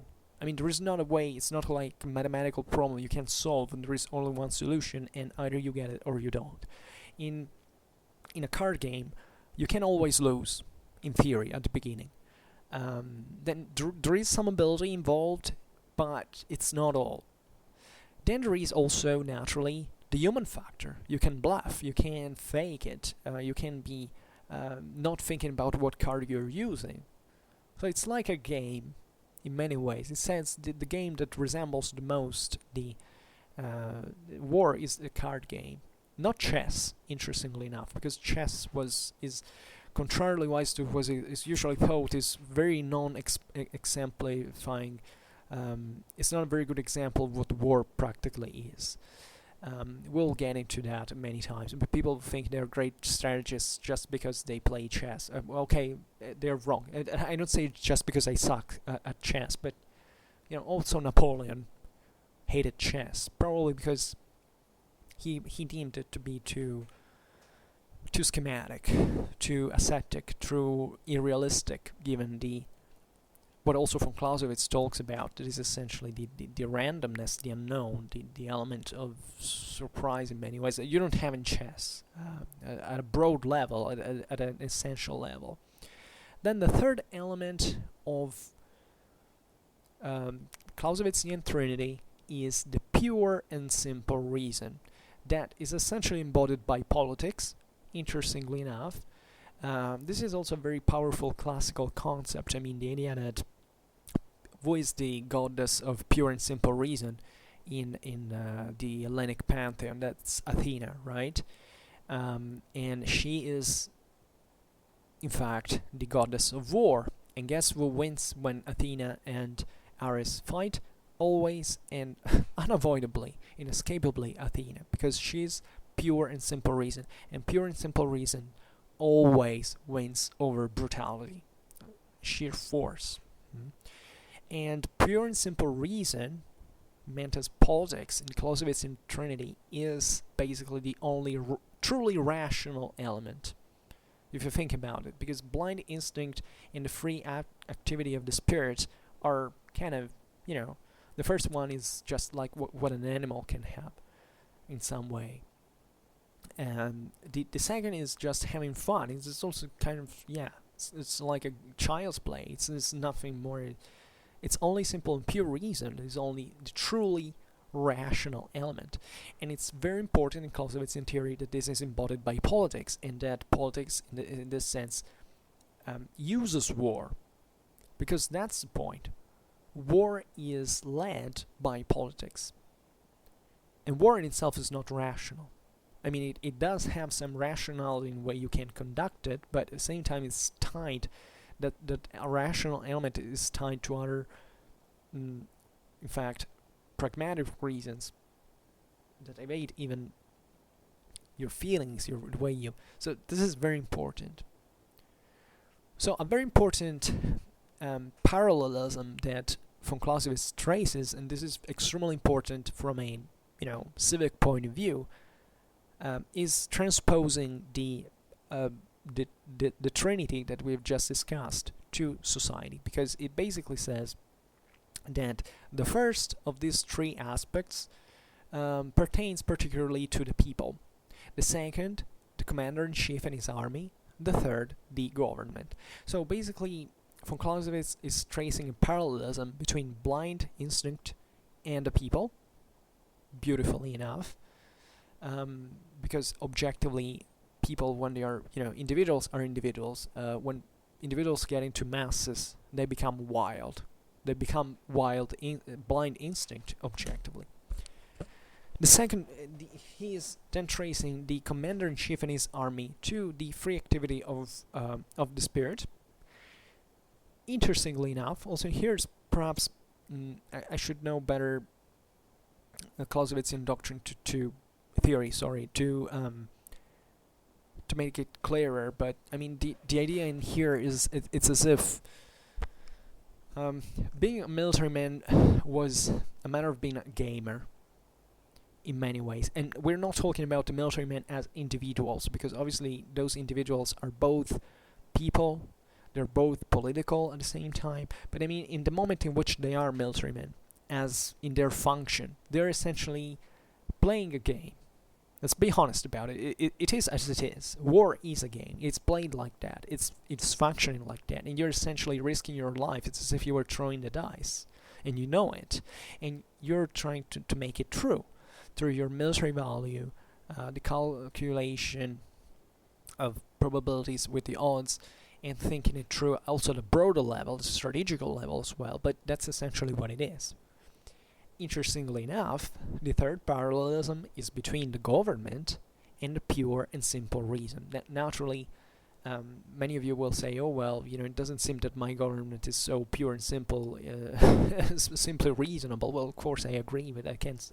I can sympathize with that, and there is no government that is purely and simply reasonable, of course. But that's the point of what it should be. That government is essentially an overview of what the direction that has to be taken. And this can be influenced naturally, can be influenced by the people and so on, but it brings on the pragmatism and the decision whether to unleash war or not. What is very important in this sense is that this is extremely limpid from the Clausewitzian theory, in my opinion, is that when you're confronted with conflict in your own life, I mean, truly, when you're quarreling with your neighbor, or what you're having an argument with a person on the street, or someone, cuts off your road in front of you with, it's something like that. You immediately pose yourself. Your basically your brain immediately gets focused. This is a normal evolutionary instinct or reflection that we have. Basically. Reflex, sorry, not reflection. That we have to focus to solve it. That's how human beings are made. When you're in a condition of conflict, before you're saying fine, just sitting there on the bench eating an ice cream, it's fine. You watch birds flying in the air, and everything is fine. And then mess happens. Say you're sort of in a brawl, you're confronted with someone who wants to smash your face. Well, at that point, your brain, first of all, your adrenaline pumping, so you're always kind of pretty much in alert. Your brain starts focusing on the threat, starts working very, very fast. That's how our brain evolved throughout the millions of years to cope fast with dangerous situations. That's also why, I don't know, when we hear someone saying something negative, we get more polarized by someone who is saying something nice, because that can be potentially a threat. That's how we are trained for. So this probably helps you to understand a bit more between the parallelism between the government and the pure and simple reason, because at that point it's as if you were posed in a condition of constant threat, and you have to use reason very pragmatically. So you're not just a lazy ass sitting on a couch commenting on on whether we should bomb here or there, but you're actually at the top in chief. You have to think about a whole country, whole nation, something like that, and deciding whether to use, for instance, the military instrument in a condition or in another. This is very important, because objectively, if you study history, I believe many political options seem in perspective, they seem wrong. I'm not advocating that historically speaking there is always a kind of a rational factor, you know, or better. I do believe that in politics there is always kind of a rational factor, at least guiding governments. I mean, obviously they might go straight, they might make a mistake, they might even be right, but eventually being overwhelmed by the situation. But in any case, and this also opens to many elements of the philosophy of history, if you want, that are very, very complex.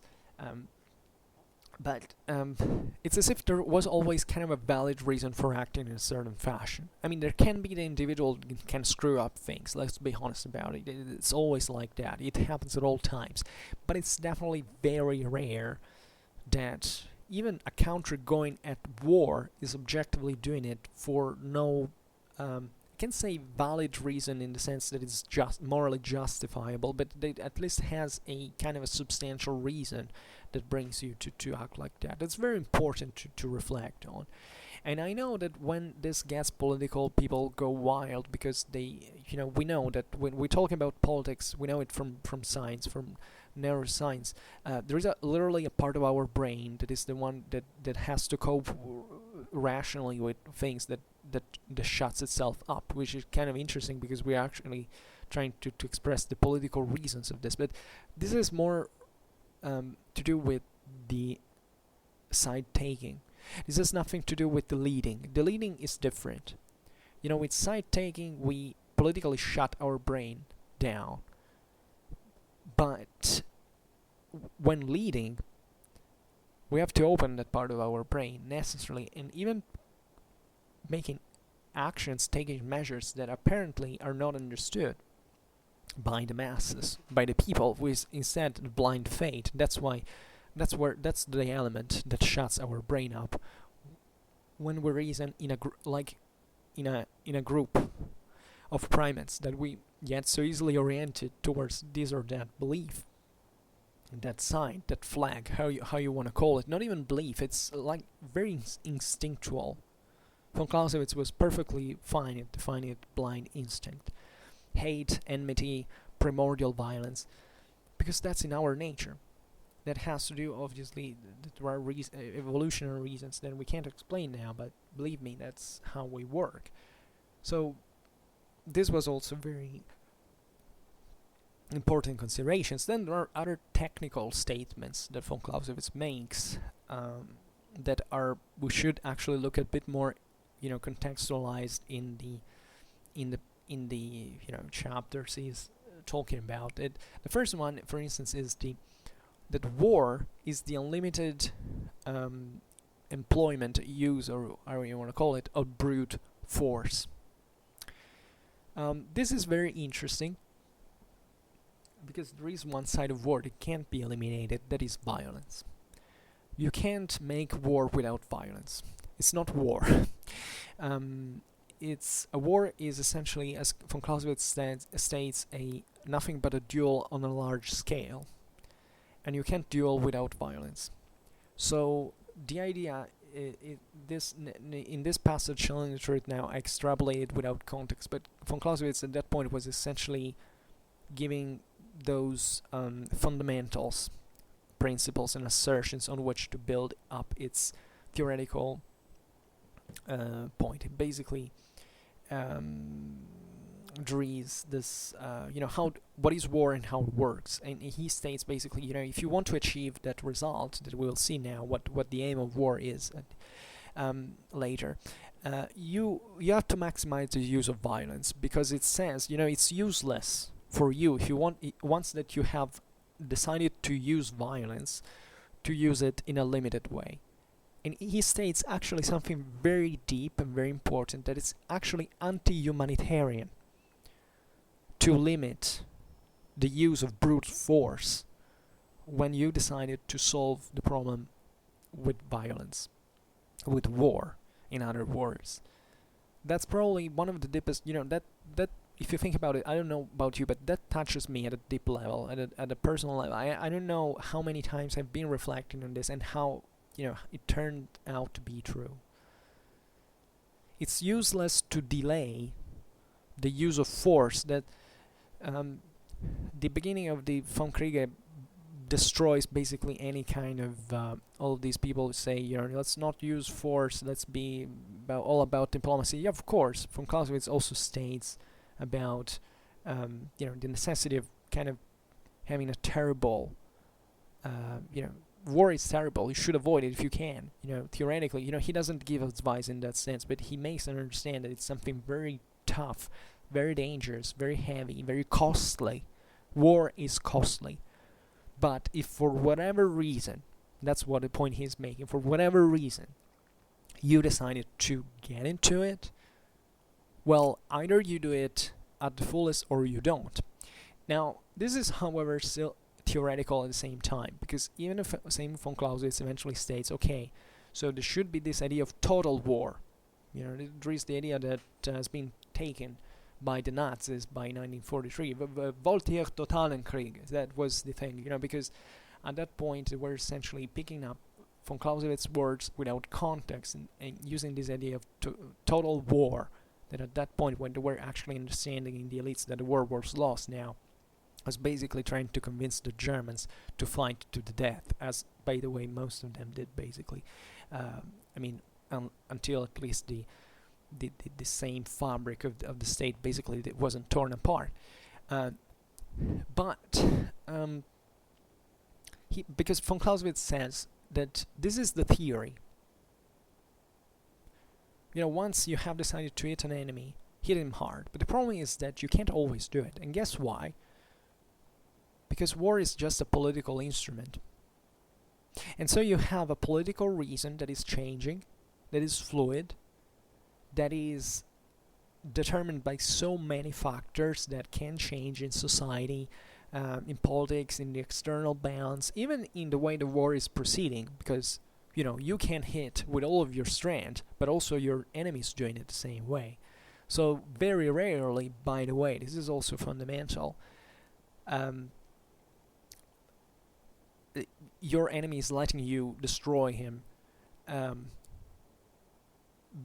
because the idea is that he would preferably surrender. If you look at history, generally speaking, the weaker side that has no meaning eventually surrenders. There are rarely evidences like when you're gonna lose, and you're going to suicide yourself just for not surrendering. If you have an option to live on. And this is so evident at so many levels. So basically von Clausewitz says, okay, the theory is that war should be kind of absolute, should be total. But we can't do it realistically, because we're held by certain constraints that have nothing to do with war, that have to do with politics, and that have naturally to do with society and so on. So that's the same reason why the Americans called off their troops from Vietnam, for instance. It's not because the United States didn't have the strength to annihilate North Vietnam. But it's simply that there were other factors that at that point didn't even include Vietnam, but there were American public opinion and the Soviet Union and communist China and many other. So at that point, that's why they decided politically to call it off. So that is a brilliant example of the fact that violence was not used at its fullest. The brute force was not used at its fullest. Also because the environment in which war happens, in fact, is not pure war. You carry out war into a society most of the time. So it's not just about the enemy army. It's about lots of other things.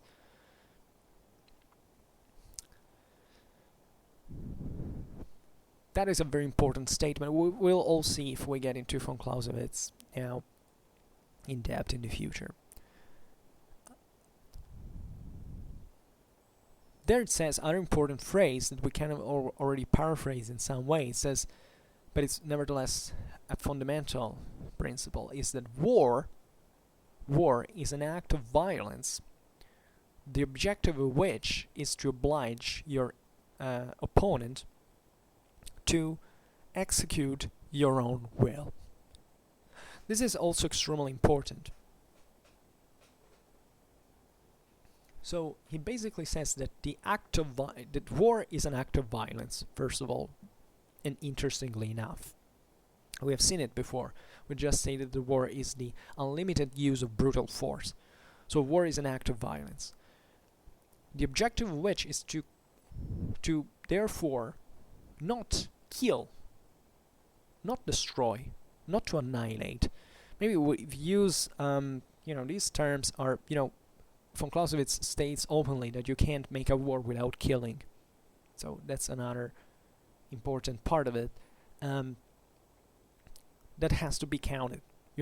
This is also what many people think, I believe, are not eager to accept, is that you have to give a cost to human life when you make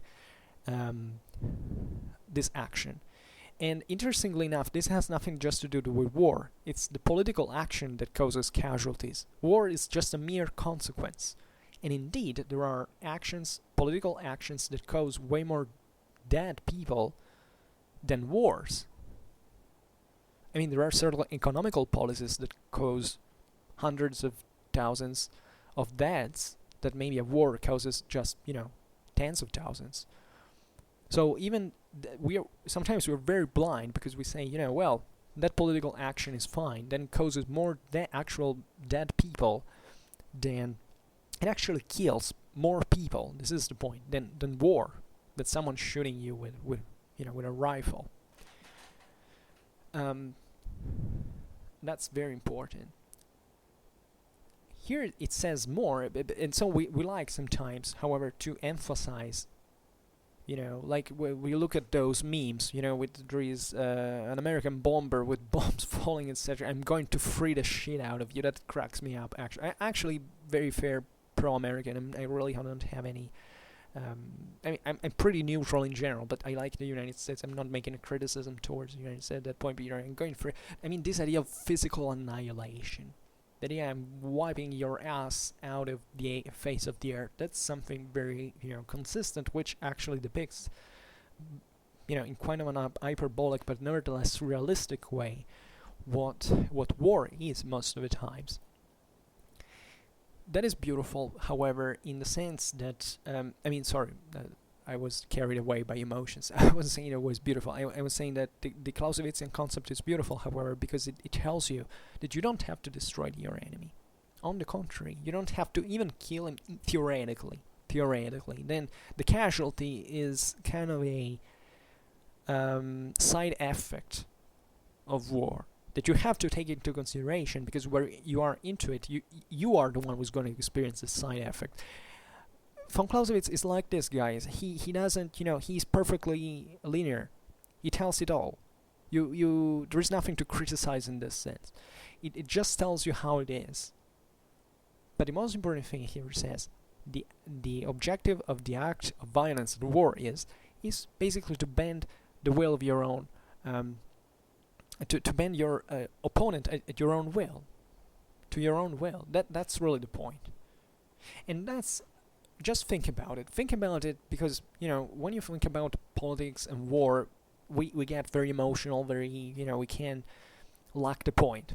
That's where the part of our brain shuts. But think about, certain conflicts you might have had with other people in your life, individually. What was really your objective? Your objective was obviously to bend your opponent to your own will. That's the ultimate objective. Now, how this is actually translated is different, because naturally depending on the context. If it's an argument, it's a debate, you're just trying to, to reduce your opponent to a certain, position. But that's where Clausewitz goes in, because he says, the theory is you can never fully... The theory is you should bend your opponent to your own will. But you don't, because during that debate, maybe that person is someone who you have to work with or to live with, and therefore you can't really humiliate that person on the point you basically make him or her your slave. There is always a balance. That's politics kicks in. But the mean of war is the violence. You assert yourself in that sense. Many people say, well, also dialogue is a form of violence. Seemingly, for leftists today, speech is a form of violence. And they're not entirely wrong about that. The only problem is that society works with certain dynamics that you can't really eradicate from the way they work. So that our rights are actually balanced, for which, there are many forms of violence. But at this point, violence has to be considered as a sort of physical reaction. It's like with tolerance. In medicine, maximum tolerance equates to the death of the organism.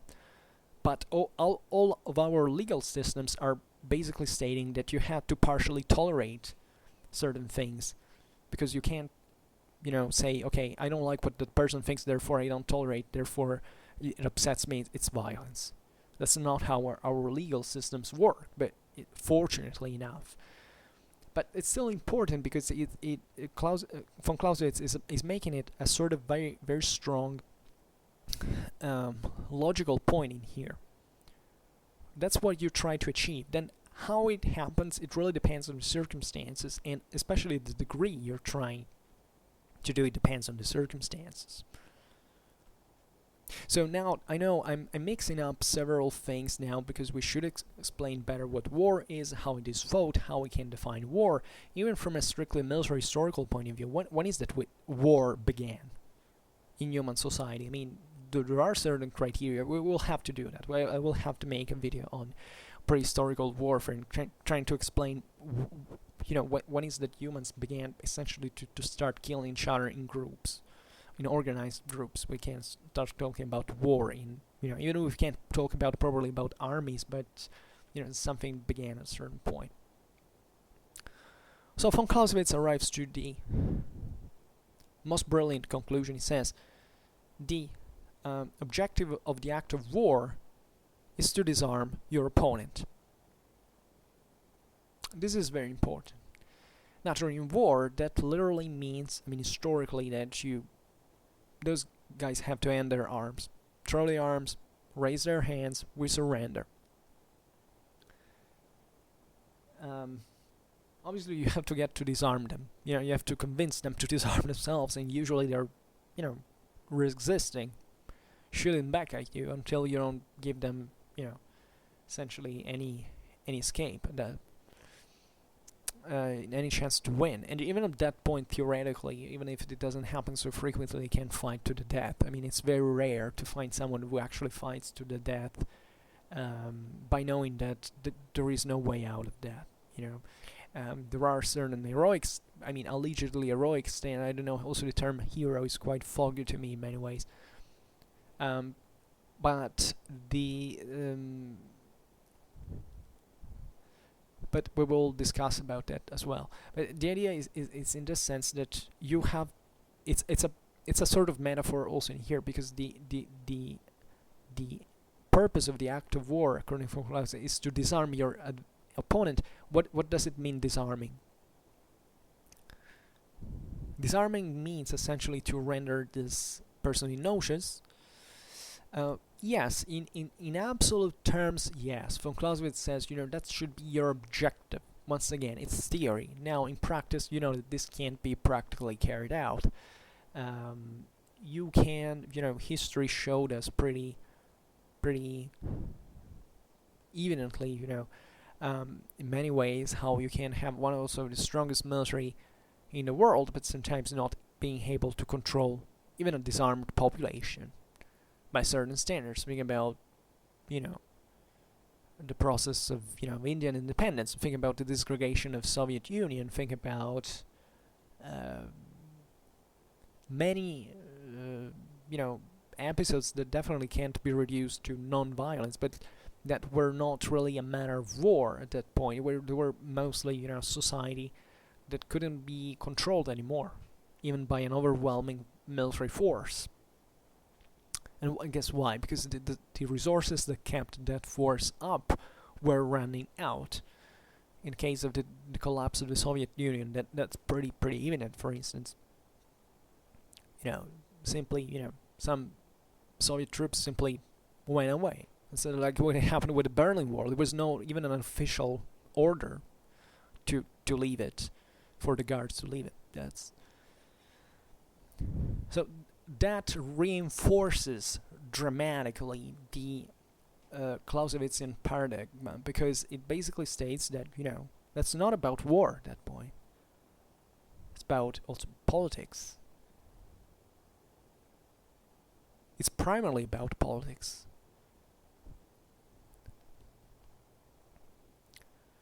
So these were important, premises that we have to make. I think only in order to start thinking von Clausewitz, because it's so dramatically important to get these fundamentals right. And the real problem with von Clausewitz, I would say, it's this. It's like with most things. If you don't get the fundamentals right, there is no way through. And that's why, in fact, most of the, I believe all at this point of Clausewitz critics, came from people. Criticism came from people that probably had not accepted, at least, in my opinion, they completely didn't understand, because they were either too stupid or simply not reading. But in fact, not understanding, not having read von Clausewitz and his principles. And von Clausewitz is very clear. It's not an author that you have to, as we have seen, it's very complicated to study von Kriege, but it's complicated because it's a system that grows. The more you read it, and the more you have to keep track of what you're, and it's not easy. You have to have a decent amount of intelligence to achieve that. You have to study that. You have to grow in order to understand von Clausewitz. It's sad. It's sad because I wish I could tell you, von Clausewitz, it just takes to pick up the book and read it, and we're fine. No.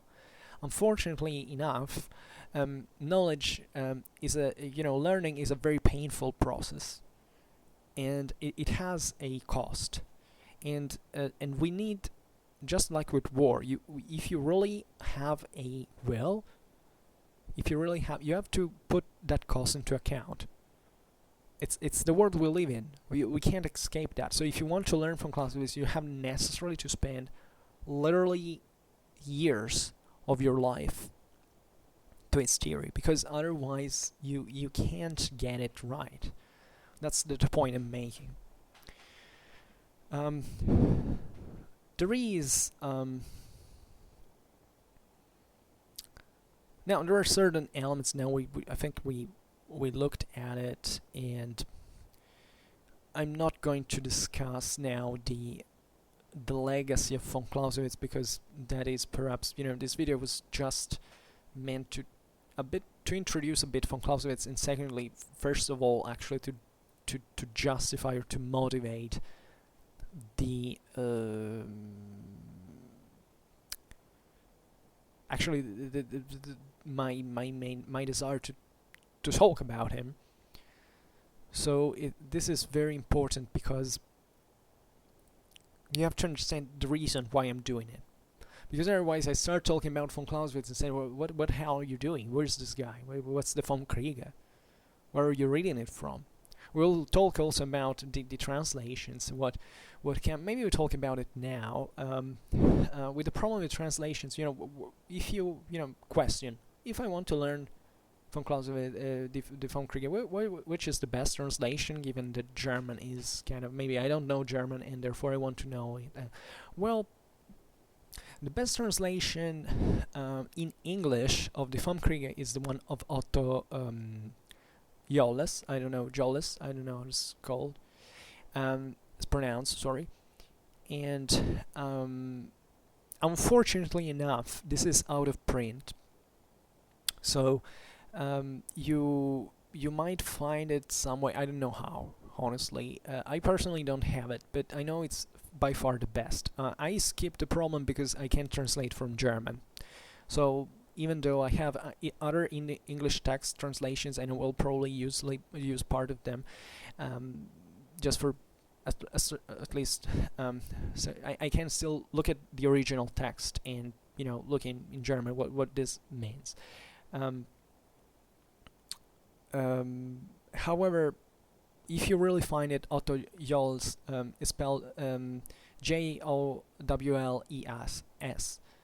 So Otto Jolles. It's been advised by Hugh Strachan. It's plenty of it's fine.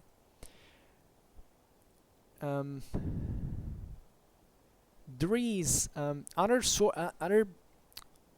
translations are kind of tricky, and this is something I would warn you a little bit about, because as we were saying before, von Clausewitz is not easy to read already, and secondly, there is this semantic swing that sometimes is being used in translations to kind of even alterate, or at least to interpret into a different way, to interpret Clausewitzian work in a way that kind of leaned towards a certain direction, because maybe the translator had a certain bias, wanted to regulate the thing in this way and to alter a little bit the contents. Most of the translations I find on the internet in English are very they evidently are altered. I'm not talking just about von Clausewitz. On Schwerpunkt I discuss sometimes battles from reading from classical sources. I know Latin pretty well, ancient Greek not so much, but I could see quite clearly that certain translations that I use in English also to make videos on Schwerpunkt were pretty much altered from the original. I mean, they were not literal. The best translation you can find is literal, given that it's still approximated, but every kind of further rephrasing or that's something you should avoid.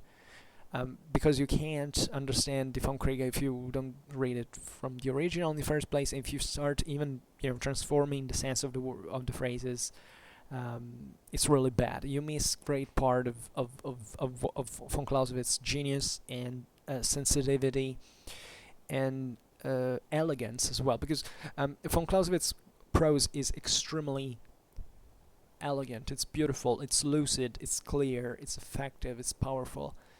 Certain translations killed it, in my opinion.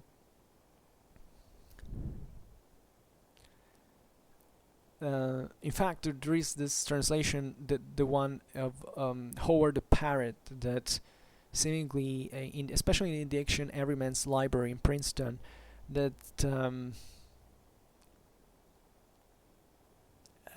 that is usually it's famous as well, and you have to pay attention to the one edited by Oxford, because that's also partly reduced.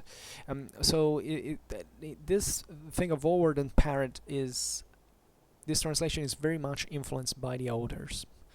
There is and there is especially a very good essay, final essay by Bernard Brodie that is fine. Also, the others are very influent, very good, but they translate it in a way that is too much. Especially, and there is a kind of heterogeneity even in the same translation, because only certain sections of that version are translated in the same way.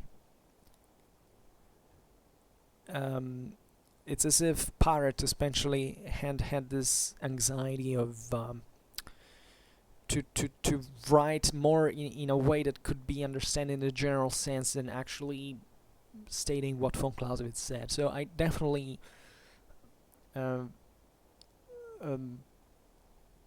it's bad. I fortunately have in my native tongue a decent translation that is not really the best, but it works, so I will use it also. But I think it's the important is to read it from German. So I usually, for instance, when I want really to go in detail, I usually read it with the version of my native tongue and in German, because I can compare. And that's also very useful because it's a very good a linguistical exercise, by the way. It makes you understand better. It highlights the differences in many ways, because you can already understand what the sense is, but it's at the same time you see how the German version differs, and that's also beautiful to do as an experience. So that's my advice. If you want to read the vom Kriege, there is so much to learn and to know about this. However, the general thought that I want to stress again is that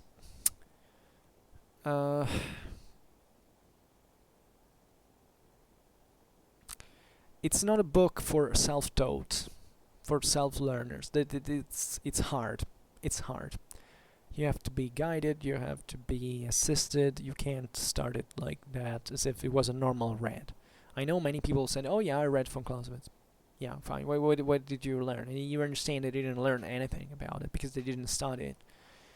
And it unfortunately happens. Obviously it's better to read it than not to have read it in general, but it's a very difficult book.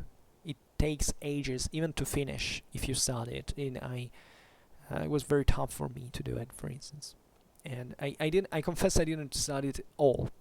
So that's why I also want to talk about on Schwerpunkt, because I read it, but I feel like I have to reread it, and because I have to study it ultimately. So Schwerpunkt would be a good, base for starting doing something like that.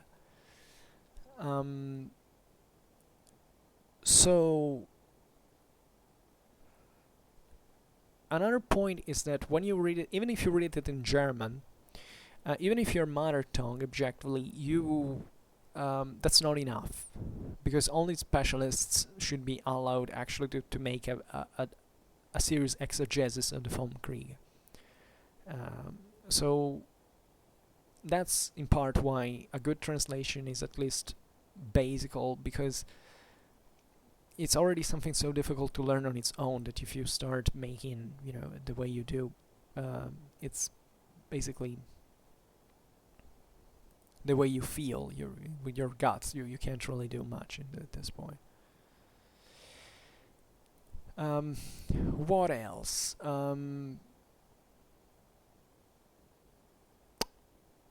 I wouldn't like to talk about this, but I think it can be interesting. There is a general criticism from Clausewitz you can hear around. This is also probably important to develop antibodies, because in the past, actually, I don't remember when I heard from Clausewitz for the first time. I think as a child I remember him. When I was in high school, I believe I started, understanding that he was somewhat an important author, but I saw it like, I don't know why, I always kind of framed him right, as far as I can remember, but up to one point I didn't actually know what he was talking about. I was very curious and attracted. I think the first time I started reading the vom Kriege was, I was 21, which is late. I mean, I wish I had been read at least the vom Kriege ever since I was a child. At this point, I wish I could have become one of the major experts on von Clausewitz in the world. But evidently, I'm too old now to make a living out of it. I have to stick to my medieval warfare. But there was a general idea. I immediately understood that the power of that work, and obviously it was also explained to me, because I've been fortunately in contact with people who know it very well and then explain it very well. And actually, I must say, I never had such an enormous difficulty to understand it. That's not because I'm not hinting that I'm smart or somewhat. I think my intelligence is pretty average. And the point I'm making is, von Clausewitz is actually clear. It's fundamentally clear. I mean, it's one of his objectives, and he perfectly achieves that. The real point, I believe, the real problem is framing von Clausewitz's theory into our own mindset today. because I personally was I'm a skeptical person by nature usually. I mean, ever since I was a child, I remember I asked questions like, Dad, how does a car work? And getting certain answers that maybe they were even fine for a kid of that age, but I always felt that were, I mean, even from teachers, I've never been fully satisfied until I didn't carry out an inquiry on my own.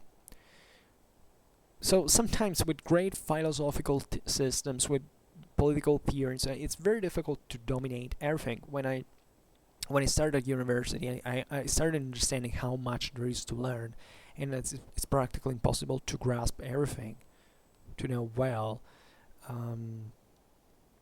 every aspect. So at a certain point, you really have to ask certain questions to someone who has learned more than you.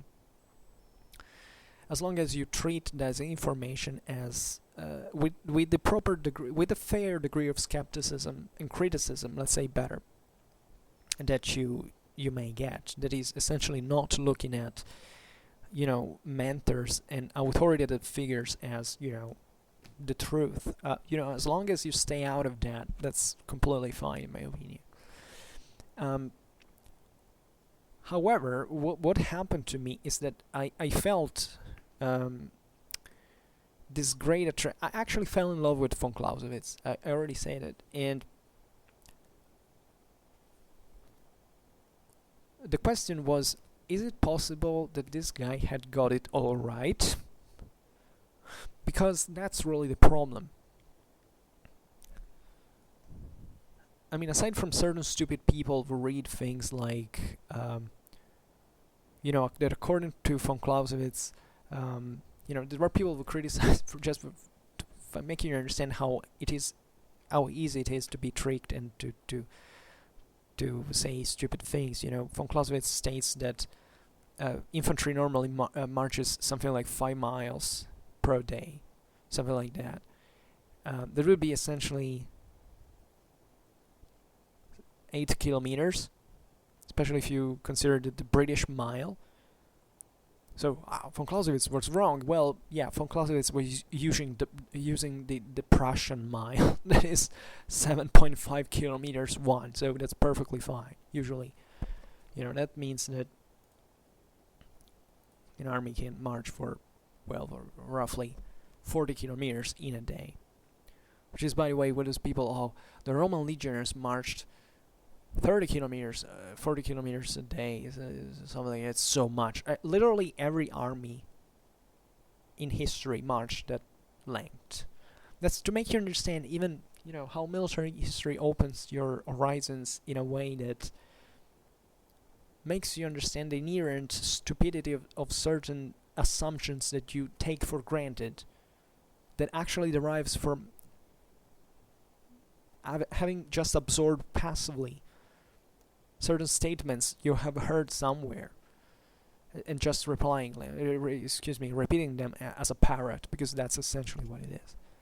So aside from this stupid criticism that naturally doesn't, but my question was essentially, was really von Clausewitz wrong in something? This is generally, I believe. I had the luck for studying history of philosophy for 5 years, and it was freaking even for more actually. I studied even at university in part, and I was struck by the beauty of this subject, because the beauty of that is that essentially I studied be aware history of philosophy, not philosophy proper, which means that I literally started from classical Greece up to, I don't know what it was Popper. Was analytical philosophy, something like that, in 20th century. Russell, those things, Wittgenstein.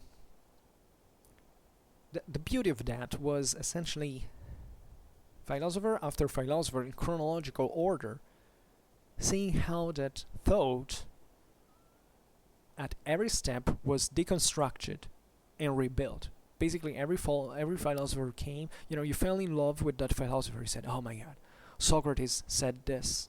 What a beautiful thing. I got it all. Then you get to Aristotle, to Plato. Then you get to Aristotle. And you see an evolution. You get step by step. Anyone was kind of debating, people who came first, because objectively also philosophers historically were criticizing on those who came before. That's what we all do, essentially. And it's very democratic, because we will also be criticized by people who will come later.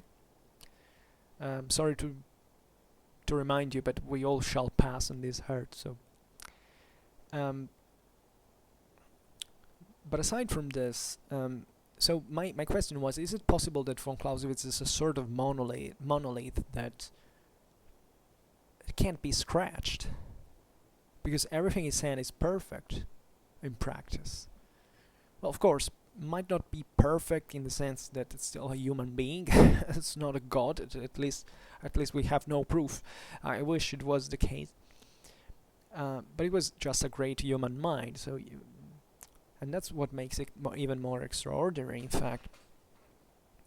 So there is one point, for instance, that, the von Kriege is not finished, as we said. So is there a missing part in there? That's the first question I felt. Well, in my opinion, there is there is not really a missing part in von Clausewitz's work. Because that's not the point. It's as if you wanted to necessarily find a sort of it's easy to criticize from small things, from details, and that's usually what envious people do, limited people do. You find a tiny thing that is wrong, and you don't see the beam in your own eye, because that's objectively what you see in a work that is otherwise excellent. So naturally, by reading the von Kriege, as we've said, we have to understand how it was written philologically. First all the books from the one to number 1 to number 8, then he retook them in sequence, completing and making definitive only the first book, that however is fantastic, in fact. So you can see so many different, because definitely also von Clausewitz developed his thought while he was writing, so he was already far ahead for anyone. The beauty of his mind makes you realize how powerful you can be, even by working alone, when you have your own ideas, when virtually everyone is against you, and even when you're going to get criticized, you got it right. That is the story of von Clausewitz, by the way. So never give up. Never give up. If you have an idea, if you have a valid idea, and you think it's right, develop it, put it to the test, reflect on it. That's what von Clausewitz would advise you, and that's a guy who, stayed for a great part of his life on battlefields of Europe, some of the bloodiest conflicts of humanity at the time. So maybe it's a person you may want to hear for some reason.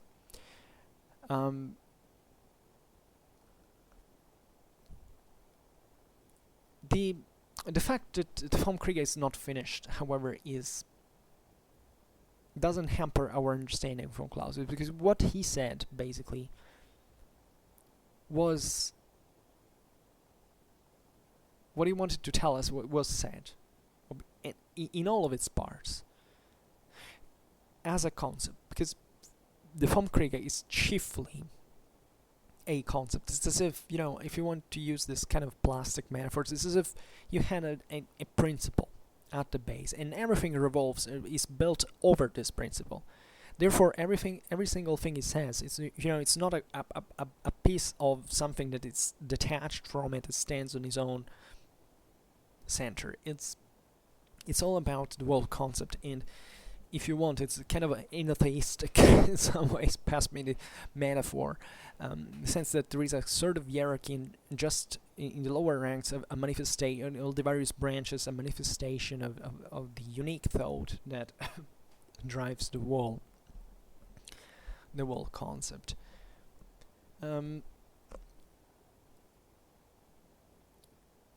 Maria von Clausewitz,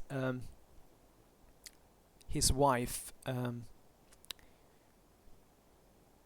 was an extraordinary woman, as we've seen, and she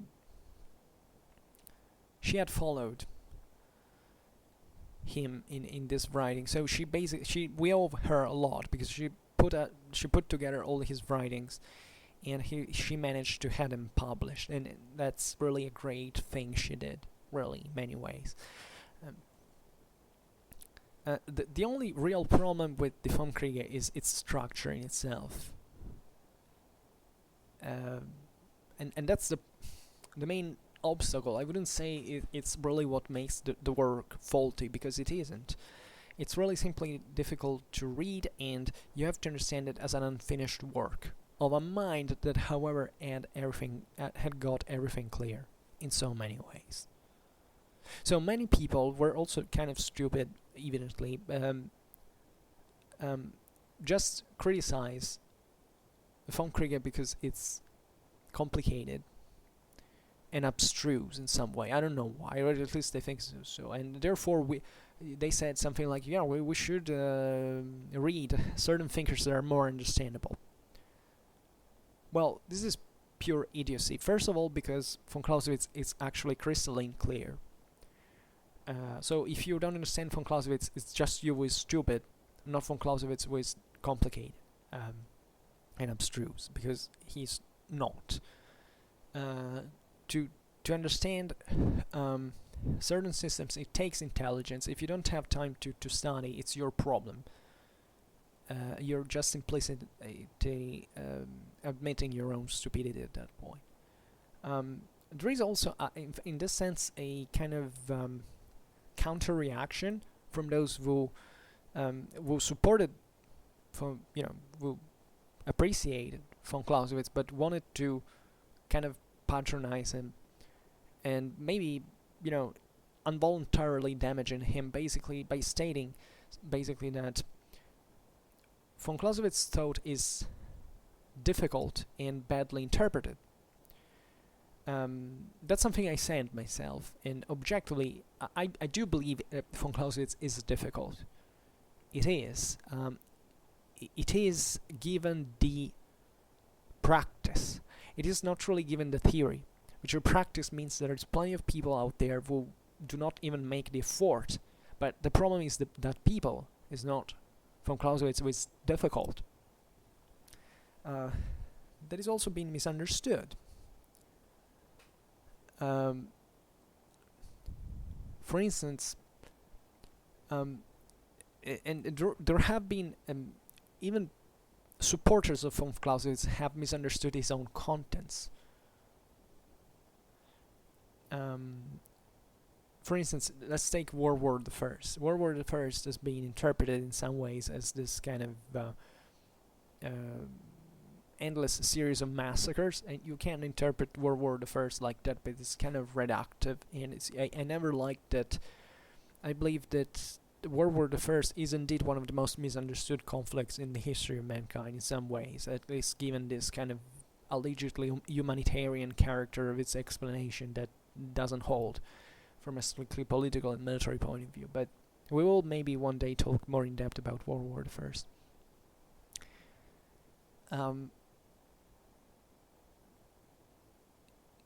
So it's as if certain Clausewitzian thinkers said, okay, well, basically von Clausewitz indirectly caused those massacres of World War the First because he was misinterpreted by the military classes, the political military class before at the beginning of the 20th century, and therefore they misunderstood him, and it went away. Same goes for Nazi Germany or for Soviet Russia, like saying, those were all Clausewitzians because, as we've said, the Nazis and the Soviets were studying von Clausewitz in all their military academies. That's true, but that was not really the point. That was primarily a political problem of how those dictatorships, their totalitarianisms, were in their essence. That it was a wicked, rotten essence that didn't look at political reality in itself, and that's how they both failed, sadly taking with themselves tens of millions.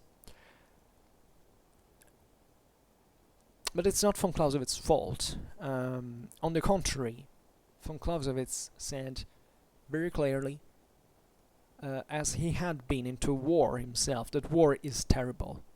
And it's embarrassing how, everybody who wants to study military history or war in Serbia is kind of accused to be. It happened to me that as a military historian, I was said, "Oh, he's probably a crypto-fascist, or he's probably only a conservative."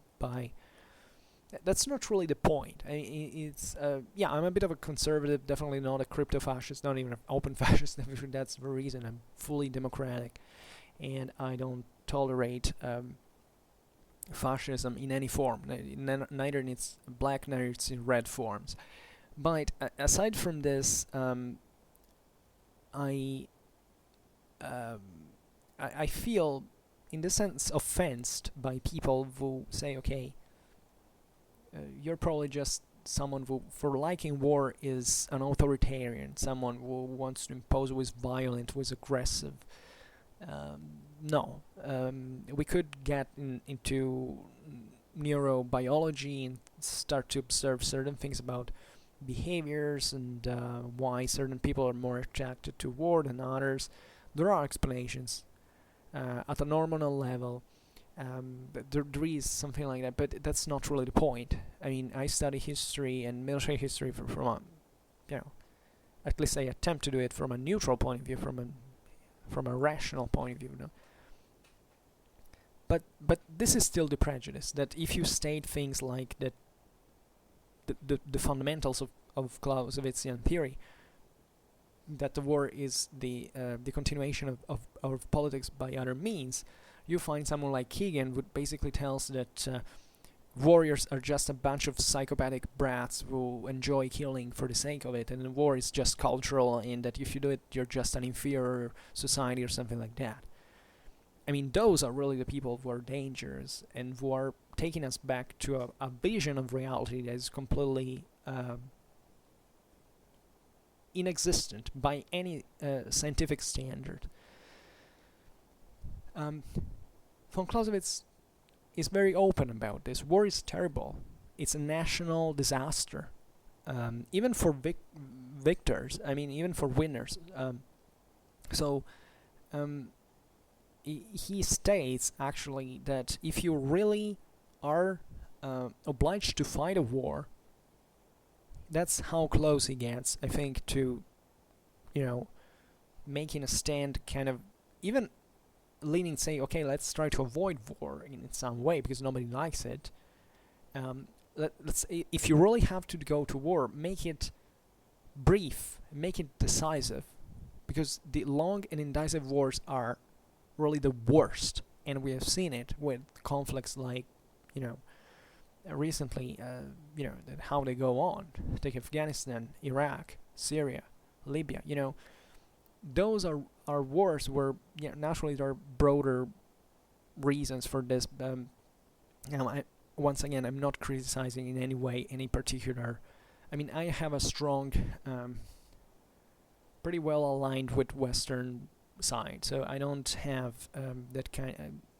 I'm not making an anti-Americanist statement at all. But that has to be contextualized. However, it's pretty evident that for those countries, such wars were disastrous in many ways. And the reason is, in part, that these wars, for reasons that are global, and so that they go beyond the national borders in that case, have been made long and indecisive. Actually, with negative results also for the people who, decided them to be so in a certain measure. So I'm not even in here just advocating what was done, just saying, okay, it was fine, yay. No, the word, most of them, or at least the word they were handled, were serious mistakes. Excuse me, I drink a little bit.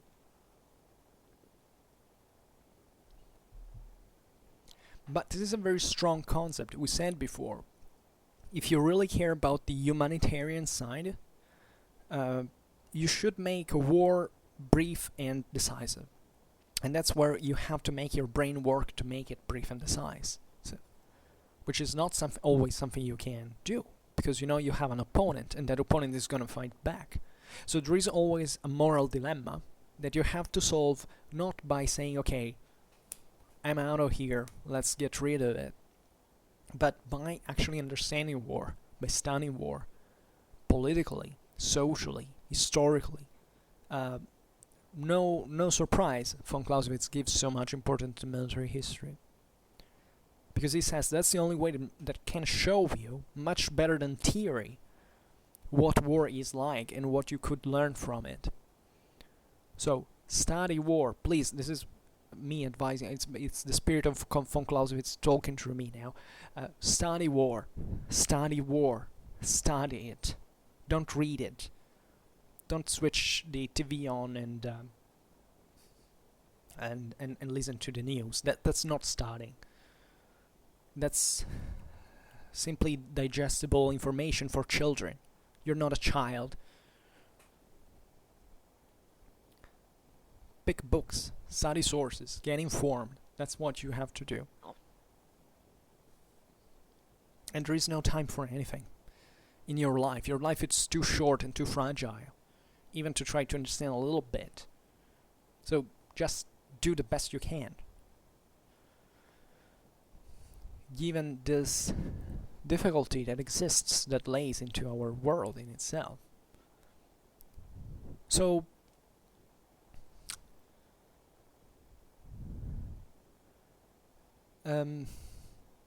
this is actually a self-evident concept. You know, even if you abstract the idea of that the war has to be quick and decisive, it's still evident why it has to be the case. So, I don't think that von Clausewitz has been really badly interpreted. It's that people really didn't even try to understand him. They didn't read him. That's really the problem. That's really the problem. So the massacres of World War I actually derived from something that is much closer to today's culturalism, that presumes that there is a sort of anthropological superiority of some sort. Naturally, at that time was backed by, social Darwinianism, that was essentially a renegation of what Darwin had even said. It came from even racist, strongly nationalist and racist conceptions, like there were superior peoples and inferior peoples, practically. That's Spencer. So that's why I believe what culturalism is just the regurgitation of such beliefs, actually, and it's not surprising that it's criticizing von Clausewitz, because von Clausewitz is the word of reason, and not of bestiality, like culturalism really is. And I'm telling you, certain of these culturalist professors are teaching in military academies. Then you don't have to be surprised that there's someone out there who comes up with the idea that now the citizen soldier is not anymore a citizen soldier but a warrior. There's this dreadful terminology that our soldiers are warrior, that warriors are somehow something we should base our societies. No, that's tribalism. We are states. We have citizens. Citizen soldiers, that's what should be. By the way, a warrior is usually not more effective than a soldier in war, as a whole, in armies. Warriors got slaughtered by soldiers, historically. So I don't see the point, really. That's just an implicit admission of abandoning rationality and embracing, egoism, and this kind of fighting for your own personal prestige, because that's essentially what a warrior is. All these, I know what I'm saying is very political, because people out there believes that warriors are actually a thing. When you look at their military, you say, oh yeah, we're warriors. No, they are not. They should not be. And if that military is so effective, it's definitely not because of warriors.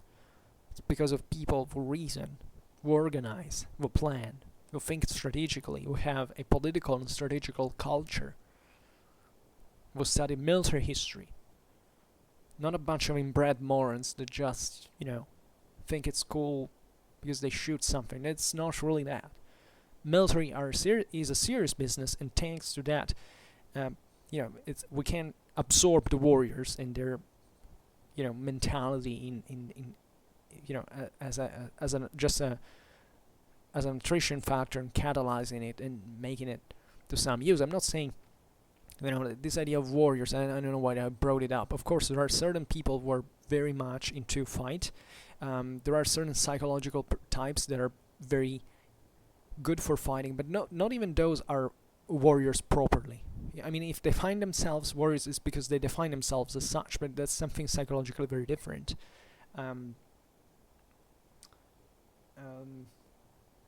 Medal of Honor's recipients are usually quite quite specific psychological types that have nothing to do with being a warrior in the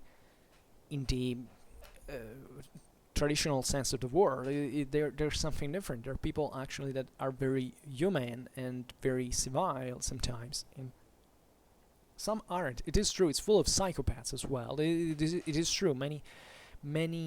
This has been shown. It's actually one point of a Kriege that teaches actually military academies has made, that if you look at it, but that's not the point. That's not the point. We will maybe touch this thing. So I'm not trying to detract heroes of war. I'm just saying that it's wrong how we look as a culture, as a society, at certain things and labeling them in a certain way because we have a misunderstanding of reality. And don't think that military men on average understand war better than military historians, because we arrived at this paradox at this time. Understanding war is not just being under mortar shells or seeing people torn apart. I mean, that's something that obviously we have to respect veterans for, etc. But seeing through war, it's as if you ask someone who lived through World War II to explain to you World War II without any further education. A person who has been under bombardments can have all of our respect, but it doesn't necessarily mean that person knows actually war, is capable of explaining it at a rational level. And that's why I think we should read von Clausewitz, because we can couple these individual experiences that are very important, very intense, very real, to, however, a theoretical understanding of war. Our societies are something enormously complex. Being a victim doesn't make you necessarily an authority on the causes of the crime, for instance. So it's this very important to understand, because we don't have to surrender to sensationalism, to emotionalism. I don't know even how to say it. So also von Clausewitz in itself has been misread sometimes, misinterpreted as a racist. Racism at that time did not exist, guys. Just saying, in itself, it is true that there is in von Clausewitz's theory a concept of ethnic superiority that is somehow suggested but not even explicitly mentioned. But that was not the point. Who was von Clausewitz? Von Clausewitz was a person who saw his own state destroyed by the French in 1806. So it was normal at that time that he, as a Prussian, he despised the French at that point for obvious political reasons that were deeper. Think about Napoleonic France and the idea of the Ancien Regime and the different values, etc. So the French humiliated Prussia at that point, but that is not racism. That was because was revolutionary France versus Prussia. That was another thing. I'm not saying that revolutionary France was better or worse than necessarily than Hohenzollern Prussia, and it's not the point I'm making. Just saying, okay, let's contextualize. There is nothing in von Clausewitz that even closely resembles to racism in the way we actually conceive it. That is this pseudo-scientific theory for which there are races in the first place and that are for some reason inherently superior and inferior to each other. There's nothing like that in von Clausewitz. Um, and this is valid also for all the interpretations that have been made of von Clausewitz, of just like many other authors we said before, like Nietzsche, like others, because of what eventually the same second German Reich, and aside from the Nazis, eventually made of it. This kind of Bible. The idea that von Clausewitz is objectively, as a thinker, at the base of Prussian military culture, and hence of the process that brought to the German unification. Without von Clausewitz, just breaking you the news, there would have not been a united Germany, at least not the one we know today. That's history. Without von Moltke,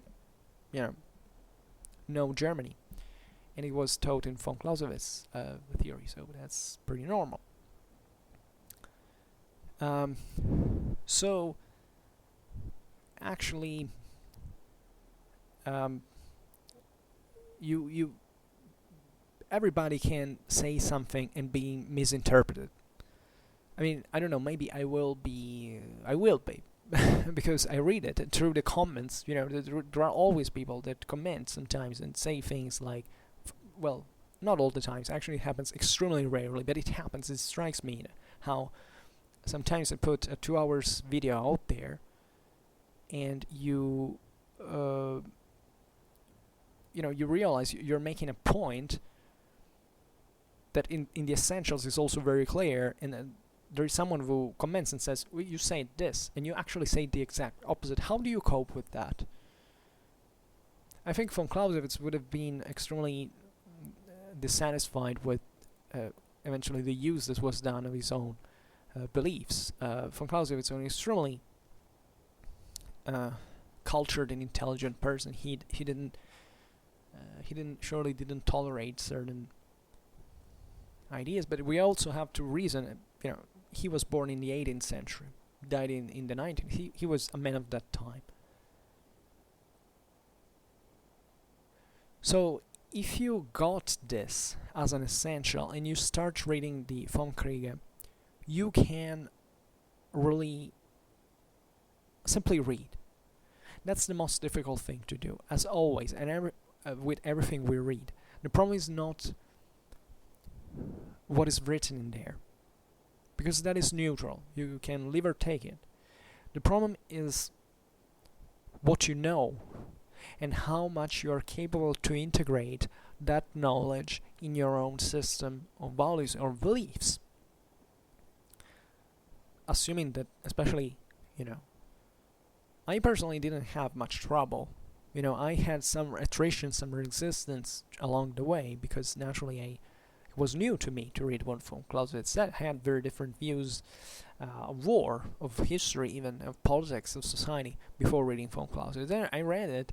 I didn't refuse him. I think I was very well open to receiving his message. For others, even if it's not so, given that there are scholars that made, that had a lifetime dedicated to the, to the disagreement with von Clausewitz. So I don't personally, I will never, I can swear to you, I will never be among the ranks of those people.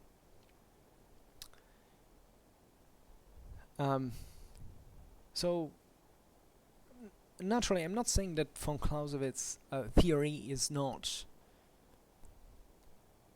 subjectively controversial. I mean, for our own world today, definitely knowing what our own world is from a cultural point of view, von Clausewitz theory is controversial, but not because it is. It's because we are controversial, and we see as controversial what doesn't match with our own beliefs, with our own ideas. And I repeat, even in terms of fundamental essentials, of our own rights and legal systems, von Clausewitz is perfectly compatible.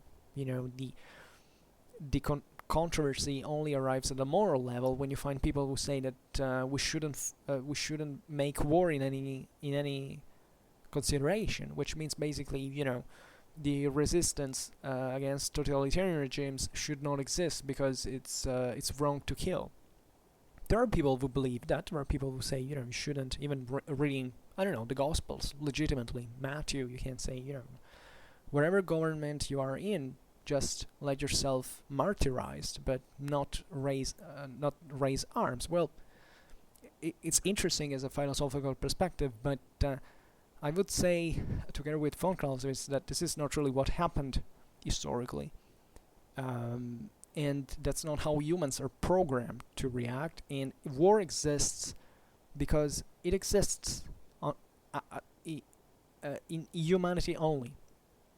Another great prejudice is that war is not, and war exists by definition. Yeah, of course, there are kind of ends or others that kind of make wars, but that's not really what we mean by war. War is truly only human.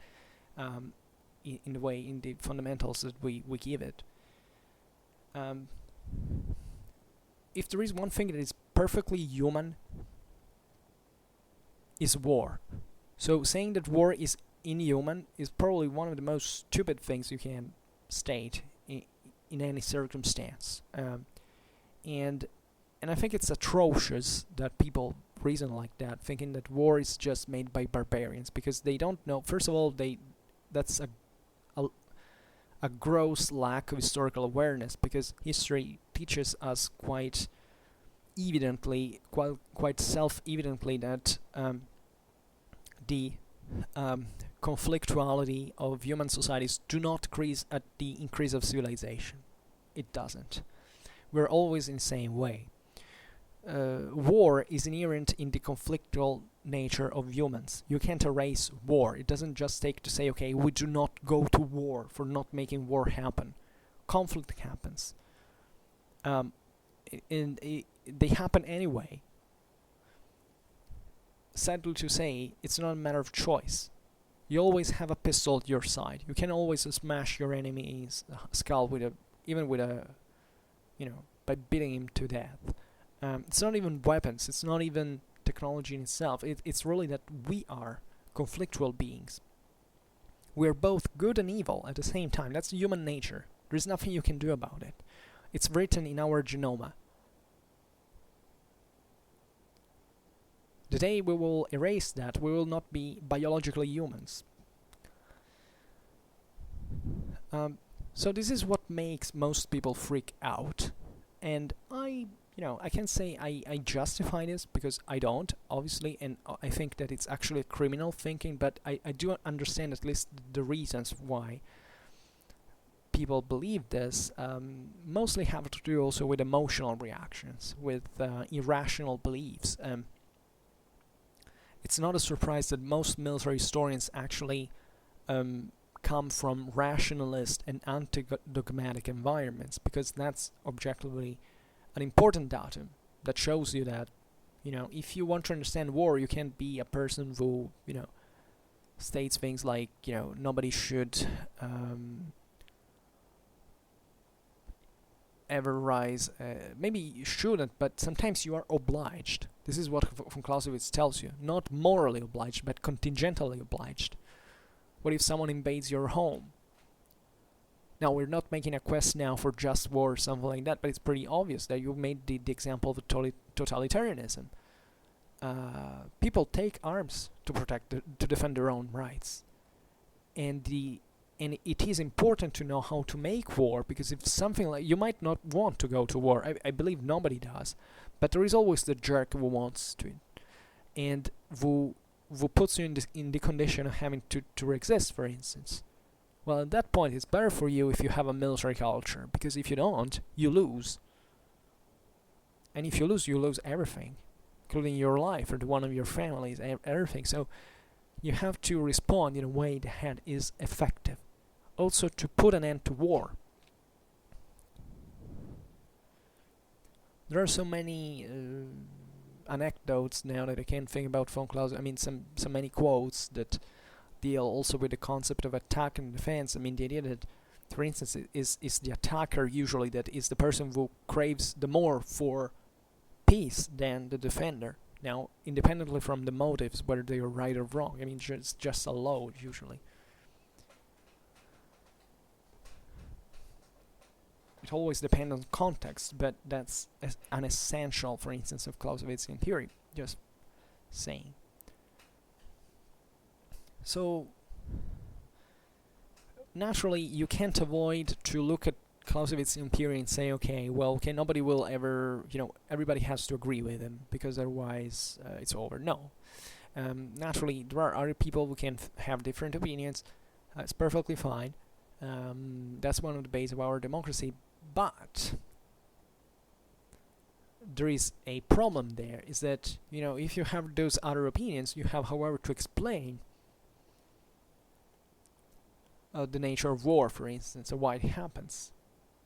So you can even pick those opinions and siding with them, but you can't forget or to underestimate what von Clausewitz proposed to us, because that's by far, at least the closest thing we ever arrived to define what war is, and I doubt that there will be any other thinker who will be able to express it at that point. And that what makes you understand how von Clausewitz is one of the greatest geniuses, of the greatest minds of our of humanity.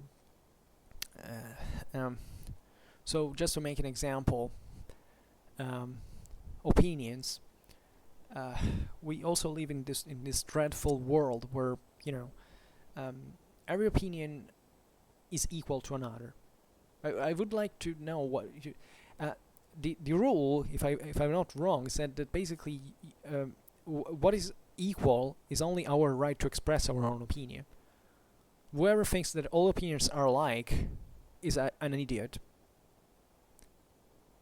Because every single opinion, just like every single human, is different from one another. So if you look at an apple falling from the tree, well, Newton observed a physical law from it. A vegan would just say, that's a proof that it's the only food I should eat. That's the difference of opinions. So that's just for saying.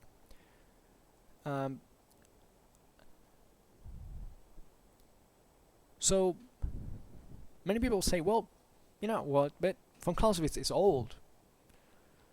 He died in 1831. Isn't there anything better we've come up with in all this time? Well, just demonstrate it. I think not. And in many people said, oh well, for instance, the atomic bomb. Arms of mass destruction. Those seemingly are, big things, and said, oh well, with that the Clausewitzian paradigm ended. How did it end?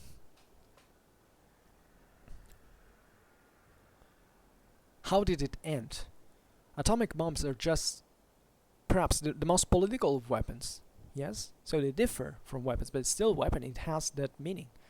Basically, atomic bombs can be thrown with the least medium between politics and the military. So yeah, that's a different way of making war compared to Napoleonic times. But does it really change the nature of war? Isn't the relation between politics and war essentially the same thing? How does it alter the equivalences? Because you see, all the critics at that point came from people who wanted to say something new. It's always like that. It's like in publishing, in history. There is always some smart ass who comes up saying, "Oh, now I tell you how really the battlefield, the Battle of Waterloo was," as if we didn't know it already since the 19th century, in every single detail.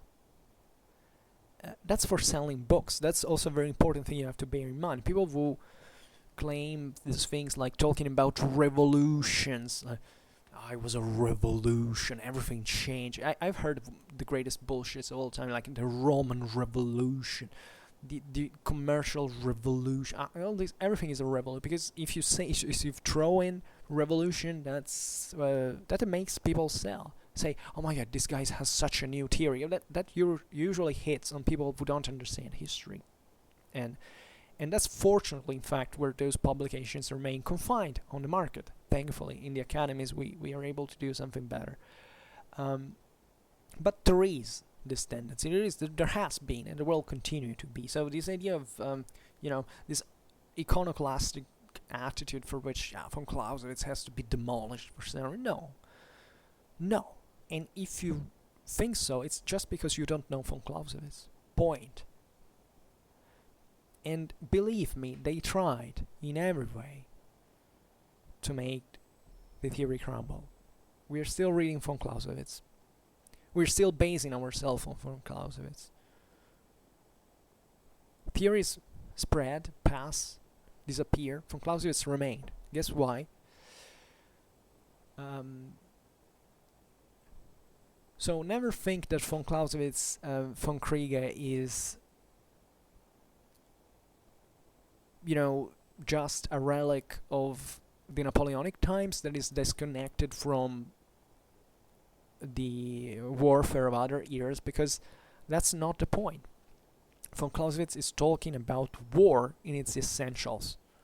You can study every kind of historical war through von Clausewitz, because he states to you what it is, how it works, how it's conducted, and the essentials are always the same.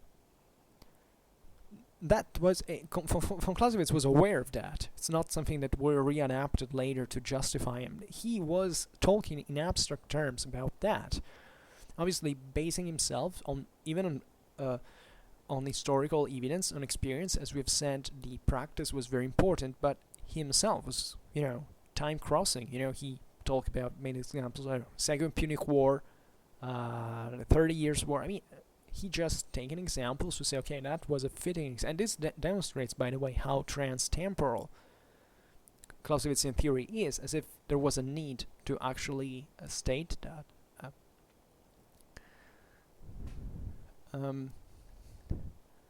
So,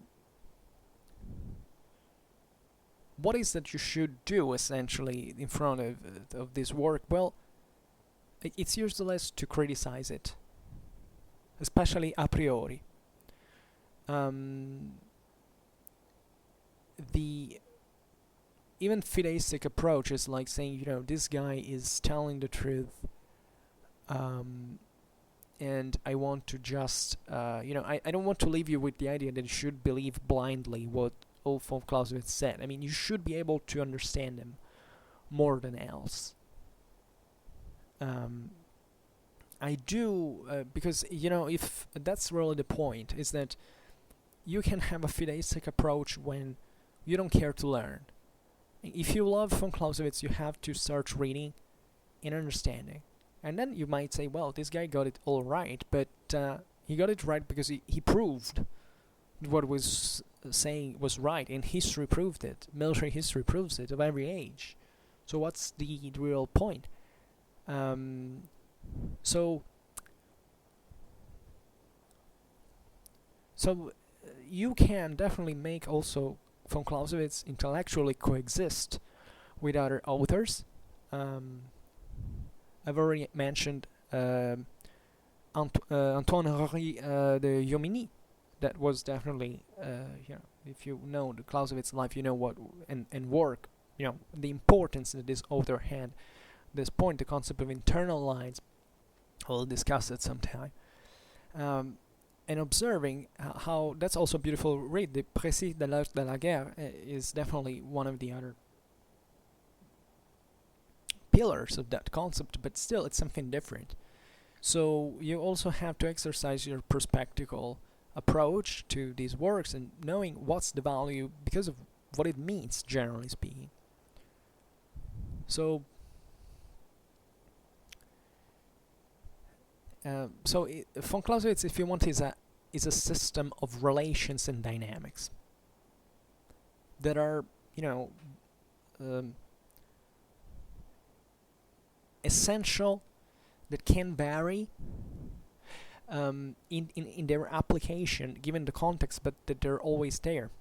That's what makes the theory great, because it's not really um,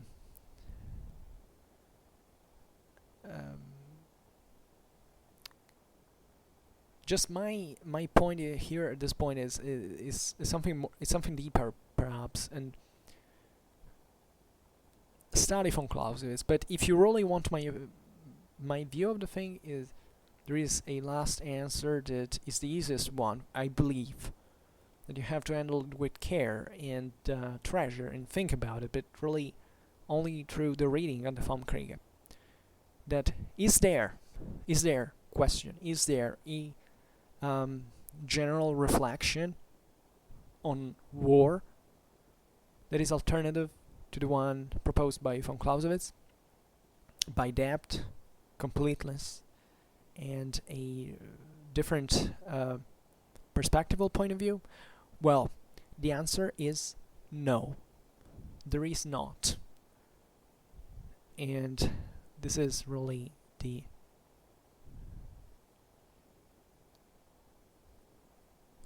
point. And I realize it's difficult to cope with certain, because for me it is, let's be honest, it's still difficult. I mean, I am not the person who comes here and says, I know everything about von Clausewitz. I don't, as a matter of fact. I wish I knew. I wish if I knew everything about von Clausewitz at this time, I would be like already a celebrity, but in many ways. But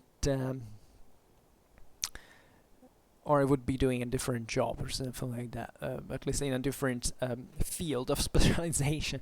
But yeah, this is the point I wanted to make. It's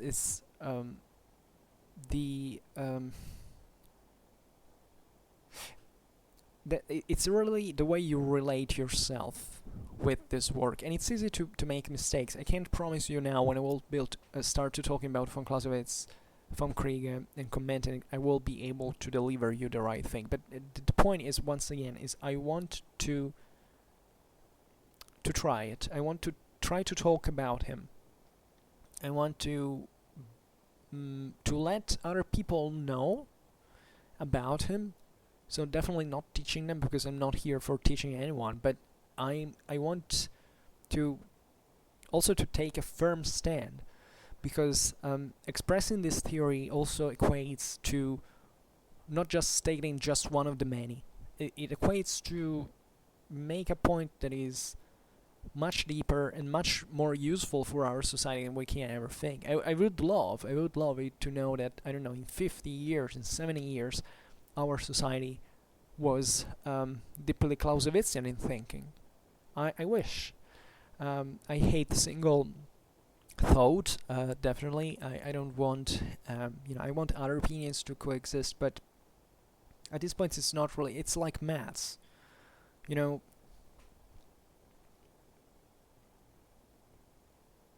Would it impose that 2 plus 2 makes 4? Isn't it an attack to our free thinking? Can't there be other options, like 2 plus 2 is 5? Or something like that? But no, we by approximation we came to the conclusion that 2 plus 2 is 4, and that is a pretty good notion to teach our children, for instance.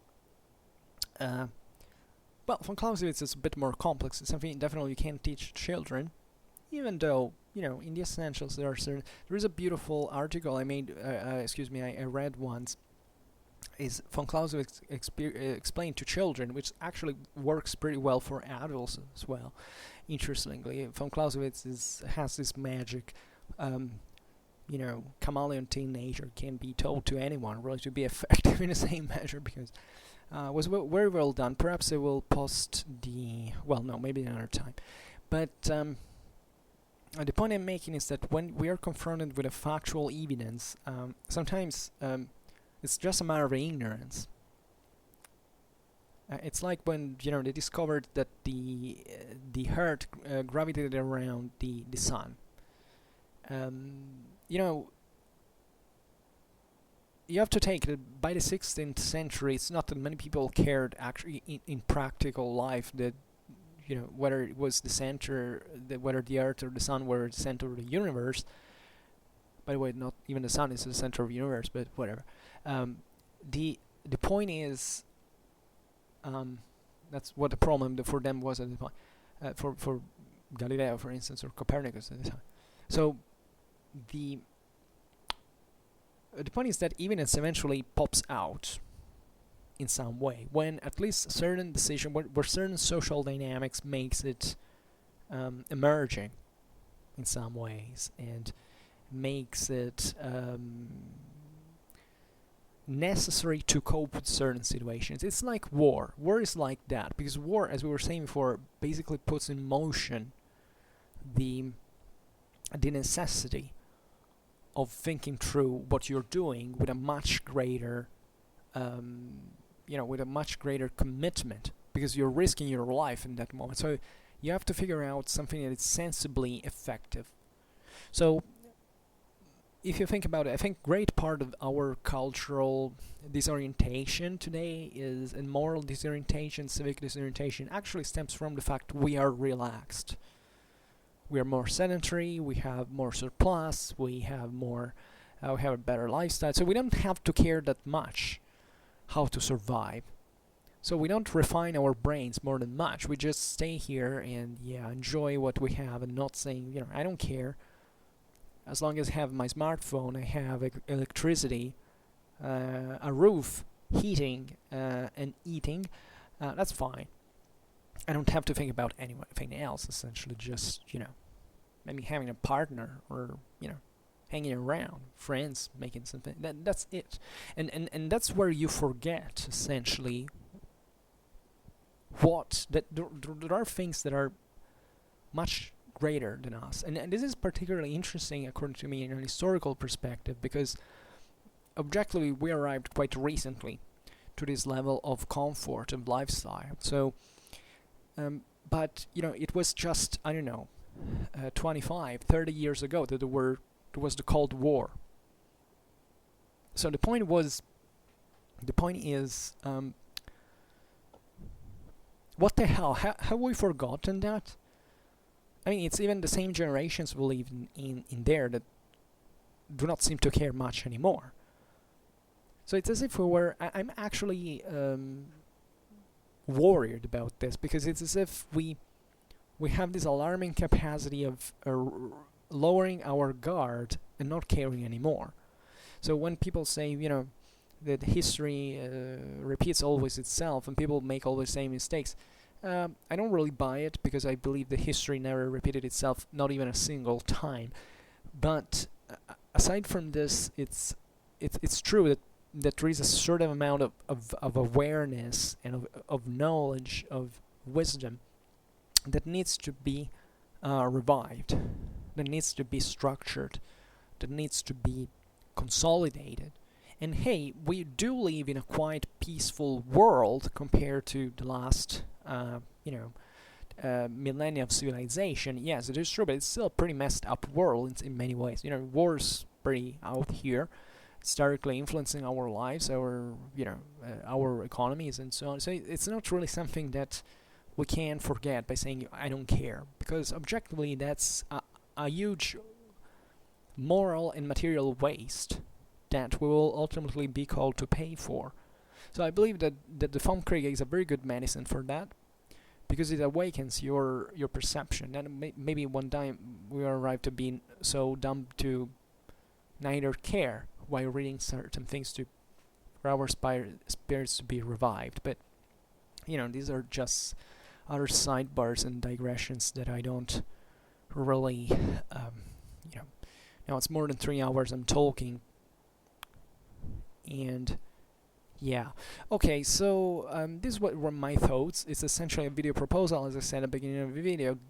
I'm fairly positive I will start the series now, but I'm actually curious also to listen to your suggestions, because this is the channel. Ultimately, I like to make these videos, but I make them because I have an audience of some sort. So I obviously always thank you very much for every support you give me. But in fact, it depends. I mean, we didn't really decide. I just started making videos and you just followed them. So that was the point. But the idea is that if you have any proposal, however, I might take into consideration. because of this. Tell me, for instance, do you know, what do you know about von Clausewitz? Do you like von Clausewitz? Have you ever read the von Kriege? Have you ever studied it? Have you ever studied at university? When is the first time you've heard of him? Did you probably said many disconcerting things during this video, but